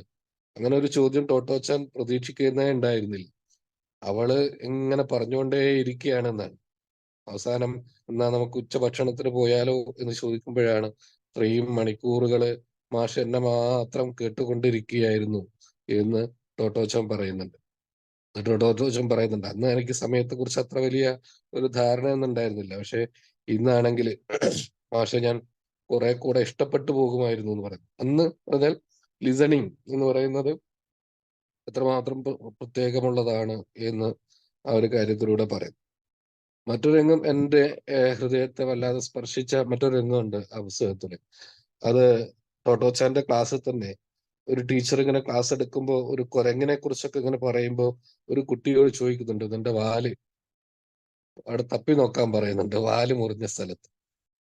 അത് ആ കുട്ടിയെ വല്ലാതെ വേദനിപ്പിച്ചു എന്ന് മനസ്സിലാക്കുന്ന കബായിഷി മാസ്റ്റർ ഈ ടീച്ചറെ വിളിച്ചുകൊണ്ടുപോയിട്ട് രഹസ്യമായിട്ട് ഒരു അടച്ചിട്ട മുറിയിൽ വെച്ചിട്ട് ചീത്ത പറയുന്ന ഒരു രംഗമുണ്ട്. ടോട്ടോച്ചാൻ അത് ഒളിഞ്ഞു കേൾക്കുന്നുണ്ട്. അവിടെ എങ്ങനെയാണ് ഒരാളെ തിരുത്തേണ്ടതെന്ന്, എങ്ങനെയാണ് ഒരു പ്രശ്നം കൈകാര്യം ചെയ്യേണ്ടതെന്നും ഈ ഒരു ഇൻസ്റ്റിറ്റ്യൂഷൻ അല്ലെങ്കിൽ ഒരു ഓർഗനൈസേഷനിൽ അങ്ങനെ ഒരു ആഭ്യന്തര പ്രശ്നം ഉണ്ടാകുമ്പോൾ അത് എങ്ങനെയാണ് കൈകാര്യം ചെയ്യേണ്ടത് എന്നുള്ളതിന്റെ വളരെ വ്യക്തമായിട്ടുള്ള പാഠങ്ങൾ അതിലുണ്ട്. പിന്നെ ഇവിടെ പറഞ്ഞു മലയിൽ നിന്നും കടലിൽ നിന്നും ഈക്കിഗായിലൊക്കെ നമ്മുടെ ഈക്കിഗായിലേക്കൊക്കെ വരും. ജപ്പാനിലെ എന്നത്തെയും ഒരു ഭക്ഷണ രീതി എന്ന് പറയുന്നത് അതാണ്. 7 നിറങ്ങളിലുള്ള എല്ലാ നിറങ്ങളിലുള്ള ഭക്ഷണങ്ങൾ, വൈവിധ്യങ്ങൾ, അതൊക്കെയാണ് യഥാർത്ഥത്തിൽ അവരുടെയൊക്കെ ഒരു ആരോഗ്യത്തിന്റെ ഏറ്റവും പ്രധാനമായിട്ടുള്ള രഹസ്യം എന്ന് പറയുന്നത്. ഏതായാലും വളരെ സന്തോഷം. പ്രഭാരം മാഷൊക്കെ വിഷയം അവതരിപ്പിച്ച ഒരു പ്ലാറ്റ്ഫോമിൽ ഞങ്ങൾക്ക് ഇത് അവതരിപ്പിക്കാനുണ്ട് എന്ന് പറയുമ്പോൾ തന്നെ വലിയൊരു ഉത്തരവാദിത്വമാണ്. ഞങ്ങളെ കൂടുതൽ പഠിക്കാൻ, കൂടുതൽ അതിനു വേണ്ടി തയ്യാറെടുക്കാൻ പ്രേരിപ്പിക്കുന്നുണ്ട്. ഏതായാലും ഒരിക്കൽ കൂടെ മാഷിന് അഭിനന്ദനം. Thank you Sharsha sir. Sharsha sir വല്ലാതെ ഇരുന്നിട്ടും അഭിപ്രായം പറയാൻ വന്നത് സാറിന്റെ അവതരണം തന്നെയാണ്. Thank you sir, thank you. Sunil sir. Thank you Dinesh sir. Prabhakaran സാറെ ഗംഭീരം. പണ്ട് വായിച്ചു മറന്നൊരു പുസ്തകമാണ്. പക്ഷെ സാറ് രണ്ടാമത്തെ വായനയിൽ മകളുടെ കാഴ്ചപ്പാടിലൂടെ മാത്രമല്ല, മകളുടെ കാഴ്ചപ്പാടിലൂടെയും ഒരു രക്ഷാകർത്താവിന്റെ കാഴ്ചപ്പാടിലൂടെയും ഒരു അധ്യാപകന്റെ കാഴ്ചപ്പാടിലൂടെ കണ്ട് അത് അവതരിപ്പിച്ചപ്പോൾ അത് കൂടുതൽ മിഴിവിട്ട ടീച്ചർമാർക്കാണെങ്കിൽ കുറച്ചുകൂടെ റിലേറ്റ് ചെയ്യാൻ പറ്റും. നമ്മളെ പോലെ സ്കൂൾ വിദ്യാഭ്യാസം കഴിഞ്ഞിട്ട് പിന്നെ സ്കൂളിൽ പടി കയറാത്ത എന്നെപ്പോലുള്ള ആൾക്കാർക്ക് പോലും ഇത്രയും മനസ്സിൽ തട്ടിയെങ്കിൽ കുട്ടികളുടെ കൂടെ വർക്ക് ചെയ്തുകൊണ്ടിരിക്കുന്ന അല്ലെങ്കിൽ വർക്ക് ചെയ്തിരുന്ന ടീച്ചർമാരുടെ ഒരു മാനസികാവസ്ഥ നമുക്ക് മനസ്സിലാവും. അതിഗംഭീരമായിട്ട് അവതരിപ്പിച്ചു. അതിനകത്ത് പ്രസക്തമായ രംഗങ്ങൾ വളരെ വികാരനിർഭരമായിട്ട് തന്നെ അവതരിപ്പിച്ചു എന്ന് പറയാം. കാരണം പാരമ്പര്യ വിദ്യാഭ്യാസ രീതിയെ ഉടയ്ക്കുന്ന രീതിയിൽ തന്നെയാണ് ഇത് അവതരിപ്പിക്കപ്പെട്ടിരിക്കുന്നത്. അത് അതിഗംഭീരമായിട്ട്, പ്രത്യേകിച്ച് അൻവർ അലി എന്നല്ലേ പറഞ്ഞത്, നമ്മുടെ വിവർത്തകന്റെ ഭാഷ, അത് പ്രത്യേകിച്ച് ഒരു പാട്ട് പാടുന്ന അതിൻ്റെ അത് ജാപ്പനീസ് ഭാഷയിൽ എഴുതിയൊരു കവിതയായിരിക്കുമല്ലോ എന്തായാലും. പക്ഷെ അതൊരു മലയാളീകരിച്ച് നമുക്ക് പോലും ആസ്വദിക്കാൻ പറ്റുന്ന രീതിയിൽ ട്രാൻസ്ലേറ്റ് ചെയ്ത അദ്ദേഹത്തിനും ഒരു നന്ദി പറയുന്നുണ്ട് ഇവിടെ, പറയേണ്ടതാണ്. ശരി. അപ്പോൾ എന്തായാലും പ്രഭാകരൻ സാറിന്റെ അതിഗംഭീരമുള്ള അവതരണം വളരെ നല്ലതായിട്ട് വീണ്ടും വായിക്കാനുള്ളൊരു തോന്നൽ തന്നെ ഉണ്ടാക്കി. ഒരു പുനർവായനയ്ക്ക് മനസ്സുകൊണ്ട് ഒരുങ്ങുകയാണ്. Thank you Prabhakaran sir. Thank you Dinesh sir. Over to you. Thank you Sunil sir, thank you. ഇനി ഒരാൾക്കും കൂടി അഭിപ്രായം പറയാം. ആരെങ്കിലും മുന്നോട്ട് വരുന്നുണ്ടോ? Last chance. ഒരുപാട് ചാറ്റ് വന്നിട്ടുണ്ട് സാർ. ഒരുപാട് മെസ്സേജ് വന്നിട്ടുണ്ട്. പ്രഭാകർ സാർ ഒന്ന് വായിച്ചോ. പറഞ്ഞോളൂ തുളസി. പറഞ്ഞു കഴിഞ്ഞാൽ ഇത്രയും സാറ് പറഞ്ഞതിന്റെ ഒരു ഭംഗി പോയിട്ടാണ് ഞാൻ മിണ്ടാതിരിക്കണത്. കാതും ഒന്നും മാറാതെ ഇവിടുന്ന് ഇമ വെട്ടാതെ സാറിന്റെ അവതരണ ശൈലി അത്രയും മനോഹരമായിട്ട് ഓരോ രംഗങ്ങളും സാറ് നമ്മളുടെ മനസ്സിന്റെ ഉള്ളിലേക്ക് ആഴത്തിൽ ഇറക്കി തരുമായിരുന്നു. കഴിയരുതേ ഞാൻ സാറ് 1 മണിക്കൂറായി നിർത്തട്ടെ ചോദിച്ചപ്പോ ദിനേശ് സാറ് വേണ്ട, നിർത്തണ്ട, പറയണത് പ്രാർത്ഥിച്ചു. അതേമാതിരി തന്നെ സാറ് പറഞ്ഞു വീണ്ടും ഇനി നിർത്തരുതേ എന്ന് പ്രാർത്ഥിക്കുകയായിരുന്നു. അത്രയും മനോഹരമായിട്ടുള്ള അവതരണമായിരുന്നു. ഞാൻ ഈ ബുക്ക് വായിച്ചിട്ടില്ല, എന്തായാലും വായിക്കും തീർച്ചയായും. Thank you so much. Thank you Thulasi ma'am. Thulasi ma'am എന്ത് കാര്യം പറയുമ്പോഴും അവിടെ ഹൃദയവും ഡയലോഗ്സും ഇങ്ങനെ വന്നുകൊണ്ടേ ഇരിക്കുകയായിരുന്നു. ഒരുപാട് സന്തോഷം. ഒരുപാട് നല്ല ഹൃദയങ്ങൾ, നല്ല കുറെ മെസ്സേജസ്. ഇത്രയും മനോഹരമായിട്ട് എടുക്കാൻ കഴിഞ്ഞു. ഇനിയും സാർ ഇങ്ങനെയുള്ള കാര്യങ്ങളായിട്ട് മുന്നോട്ട് വരട്ടെ, കാര്യങ്ങൾ എത്തട്ടെ എന്ന് പ്രാർത്ഥിക്കുന്നു സാറിന്റെ വാക്കുകൾക്കായിട്ട്. Okay sir, thank you. Over to you. Thank you sir കേൾക്കുന്നുണ്ടോ? ഞാൻ പറഞ്ഞ കേൾക്കുന്നില്ലേ? എന്റെ നെറ്റ് എന്തോ ഓക്കെ സാർ, പ്ലീസ്. ചെറിയ പ്രശ്നം ഉണ്ടായിരുന്നു. കുഴപ്പമില്ല, അത് ശരിയായിട്ടുണ്ട്. ഇതിനകത്ത് ഒരുപാട് അധ്യായങ്ങൾ പറഞ്ഞു പോകുന്ന സമയത്ത് നേരത്തെ ഷർഷാസാദ് പറഞ്ഞതൊക്കെ വളരെ പ്രധാനപ്പെട്ട ഒരു കാര്യമാണ്. തീർച്ചയായിട്ടും എല്ലാ അർത്ഥത്തിലും ടീച്ചർ എന്ന നിലയിലും ഒരു പാരന്റ് എന്ന നിലയിലും ഒരു കുട്ടി എന്ന നിലയിലെല്ലാം ഏത് തലത്തിലും ഈ പുസ്തകം എടുക്കാൻ കഴിയും. ഇതിനകത്ത് കൊബയാഷി മാസ്റ്റർ പറയുന്ന ഒരു വാക്ക്, അത് ടോട്ടോച്ചാനെ ഒരു വികൃതിയായ കുട്ടിയിൽ നിന്നും ചിന്തിപ്പിക്കുന്ന ഒരു കുട്ടിയായിട്ട് മാറ്റുക. വാക്കുകളും ടീച്ചേഴ്സ് എന്ന നിലയിലും പാരൻസ് എന്ന നിലയിൽ നമ്മളും കൂടി ഫോളോ ചെയ്യേണ്ടതാണ്. നീ ഇനി മുതൽ നീ എന്തായാലും നല്ലൊരു കുട്ടിയാണ്. വളരെ പ്രധാനപ്പെട്ടൊരു വാക്കാണ്. നീ എന്തായാലും നല്ലൊരു കുട്ടിയാണ്. അത് കൊബയാഷി മാസ്റ്റർ ഈ ടോട്ടോച്ചാനെ കാണുന്ന സമയത്ത് മുഴുവൻ ഈ കുട്ടിയുടെ മനസ്സിൻ്റെ ഉള്ളിലേക്ക് ഇങ്ങനെ പതുക്കെ പതുക്കെ ചേർത്തി വിടുന്നുണ്ട്. ആ വാക്കുകൾ കൊബയാഷി ഒരു ടോട്ടോച്ചാൻ എന്ന പറഞ്ഞ കുട്ടിയെ യുനിസെഫിൻ്റെ ഒരു ബ്രാൻഡ് അംബാസിഡറായിട്ട് വളർത്തുന്നതിന് ആ കൊബയാഷി മാസ്റ്റർ വാക്കുകൾക്ക് അത്രയും പവർ ഉണ്ടായിരുന്നു എന്നാണ് മനസ്സിലാക്കുന്നത്. നമ്മുടെ മുന്നിലൂടെ കടന്നു പോകുന്ന കുട്ടികളിൽ നമ്മുടെ മക്കളാവട്ടെ, നമ്മുടെ വിദ്യാലയത്തിലെ മക്കളാവട്ടെ, റോഡിലൂടെ നടന്നു പോകുന്ന മക്കളാവട്ടെ, നല്ല വാക്കുകൾ കൊണ്ട് അവരെ ആകർഷിക്കാനും അവരുടെ ഉള്ളിലേക്ക് കയറ്റിവിടാനും കഴിയട്ടെ. അത് ഈ പുസ്തകത്തിൽ ഹൈലൈറ്റ് ചെയ്ത് പറയുന്ന ഒരു വാക്ക്. ഞാൻ അവസാനത്തേക്ക് പറഞ്ഞു വെച്ച ഒരു കാര്യം ഷഷാ സാദ് പറഞ്ഞുകൊണ്ട് ഞാൻ പിന്നീട് പറയുന്നില്ല. ഈ വാക്കുകൾ, നീ നല്ലൊരു കുട്ടിയാണ് എന്ന് പറയുന്നത് എൻ്റെയും ജീവിതത്തിൽ അധ്യാപകർ എനിക്ക് തന്നിരിക്കുന്ന ഒരു വലിയൊരു മൈലേജ് ജീവിതത്തിൽ നമ്മൾ മറക്കില്ല. ഞങ്ങൾ പഠിച്ചത് 4ാം ക്ലാസ് വരെ ഒരു വിദ്യാലയത്തിൽ, പിന്നെ UP സ്കൂൾ വേറെ, ഹൈസ്കൂൾ വേറെ, വൊക്കേഷണൽ ഹയർ സെക്കൻഡറി വേറെയാണ്. പ്രത്യേകിച്ച് ഈ LP സ്കൂളിൽ നിന്ന് UP സ്കൂളിലേക്ക് പോകുമ്പോൾ ഈ ടീച്ചർമാർ തമ്മിലൊരു ബന്ധം ഉണ്ടാവും. എനിക്കിപ്പോഴും ഓർമ്മയുണ്ട്, എൻ്റെ 4ാം ക്ലാസ്സിൽ 3ാം ക്ലാസ്സിൽ പഠിച്ച എലിയാമ്മ ടീച്ചർ ഞാൻ UP സ്കൂളിലേക്ക് പോകുമ്പോൾ അവിടുത്തെ കണക്ക് അധ്യാപകനോട് പറയുന്നത് ഞാൻ കേട്ടിട്ടുണ്ട്. ഇവൻ മിടുക്കനായ ഒരു കുട്ടിയാണ് കേട്ടോ, അവൻ ആള് കണക്കിൽ ഭയങ്കര സംഭവമാണ് എന്നൊക്കെ പറയും. നമ്മളെ മുമ്പിൽ വെച്ചിട്ടൊന്നും അല്ല അത് പറയുന്നത്, അപ്പുറത്ത് പറയും. ഇത് നമ്മളെ കേൾക്കുമ്പോൾ സ്വാഭാവികമായിട്ടും ആ ഒരു തലത്തുനിന്ന് താഴത്തേക്ക് പോകാൻ ഒരാളും ആഗ്രഹിക്കില്ല, ഒരു വിദ്യാർത്ഥിയും ആഗ്രഹിക്കില്ല. അപ്പൊ അധ്യാപകര് കുട്ടികളിലേക്ക് കൊടുക്കുന്ന ആ പോസിറ്റീവ് വാക്കുകളുടെ പവർ, നീ ഇനി മുതൽ നല്ലൊരു കുട്ടിയാണ് എന്ന് കൊബയാഷി മാസ്റ്റർ ടോട്ടോച്ചാനോട് പറയുന്നുണ്ട്. ആ വാക്കുകൾ ഈ അധ്യായത്തില് ഒരുപാട് സ്ഥലങ്ങളിൽ ഇതിന്റെ രചയിതാവ് ഉപയോഗിക്കുന്നുണ്ട്. നിങ്ങൾക്കും കേട്ടിരിക്കുന്നവർക്കും ഇതുപോലെ നല്ല വാക്കുകൾ നമ്മുടെ മക്കളിലേക്ക് ചൊരിയാൻ കഴിയട്ടെ എന്ന് ആശംസിച്ചുകൊണ്ട് നിർത്തുന്നു. നന്ദി, നമസ്കാരം, good night. Thank you sir, thank U, good night. ഇനി ഒരു 2-3 മിനിറ്റ് ഫ്രീ ആണ്, ആർക്ക് വേണമെങ്കിലും സംസാരിക്കട്ടോ. ആർക്കെങ്കിലും പരിചയപ്പെടണമെങ്കിൽ പരിചയപ്പെടാം. നമ്മളുടെ കൊബയാഷി മാസ്റ്റർ പ്രഭാകർ സാറിനായിട്ട് സംസാരിക്കാം. സാറിന്റെ പേര് മാറ്റിയാലോ? സാർ റെക്കോർഡിംഗ് ഒന്ന് ഓഫ് ചെയ്തോളൂ. അത് ശരിയാ, ഞാൻ സ്റ്റോപ്പ് ചെയ്യാം. sorry.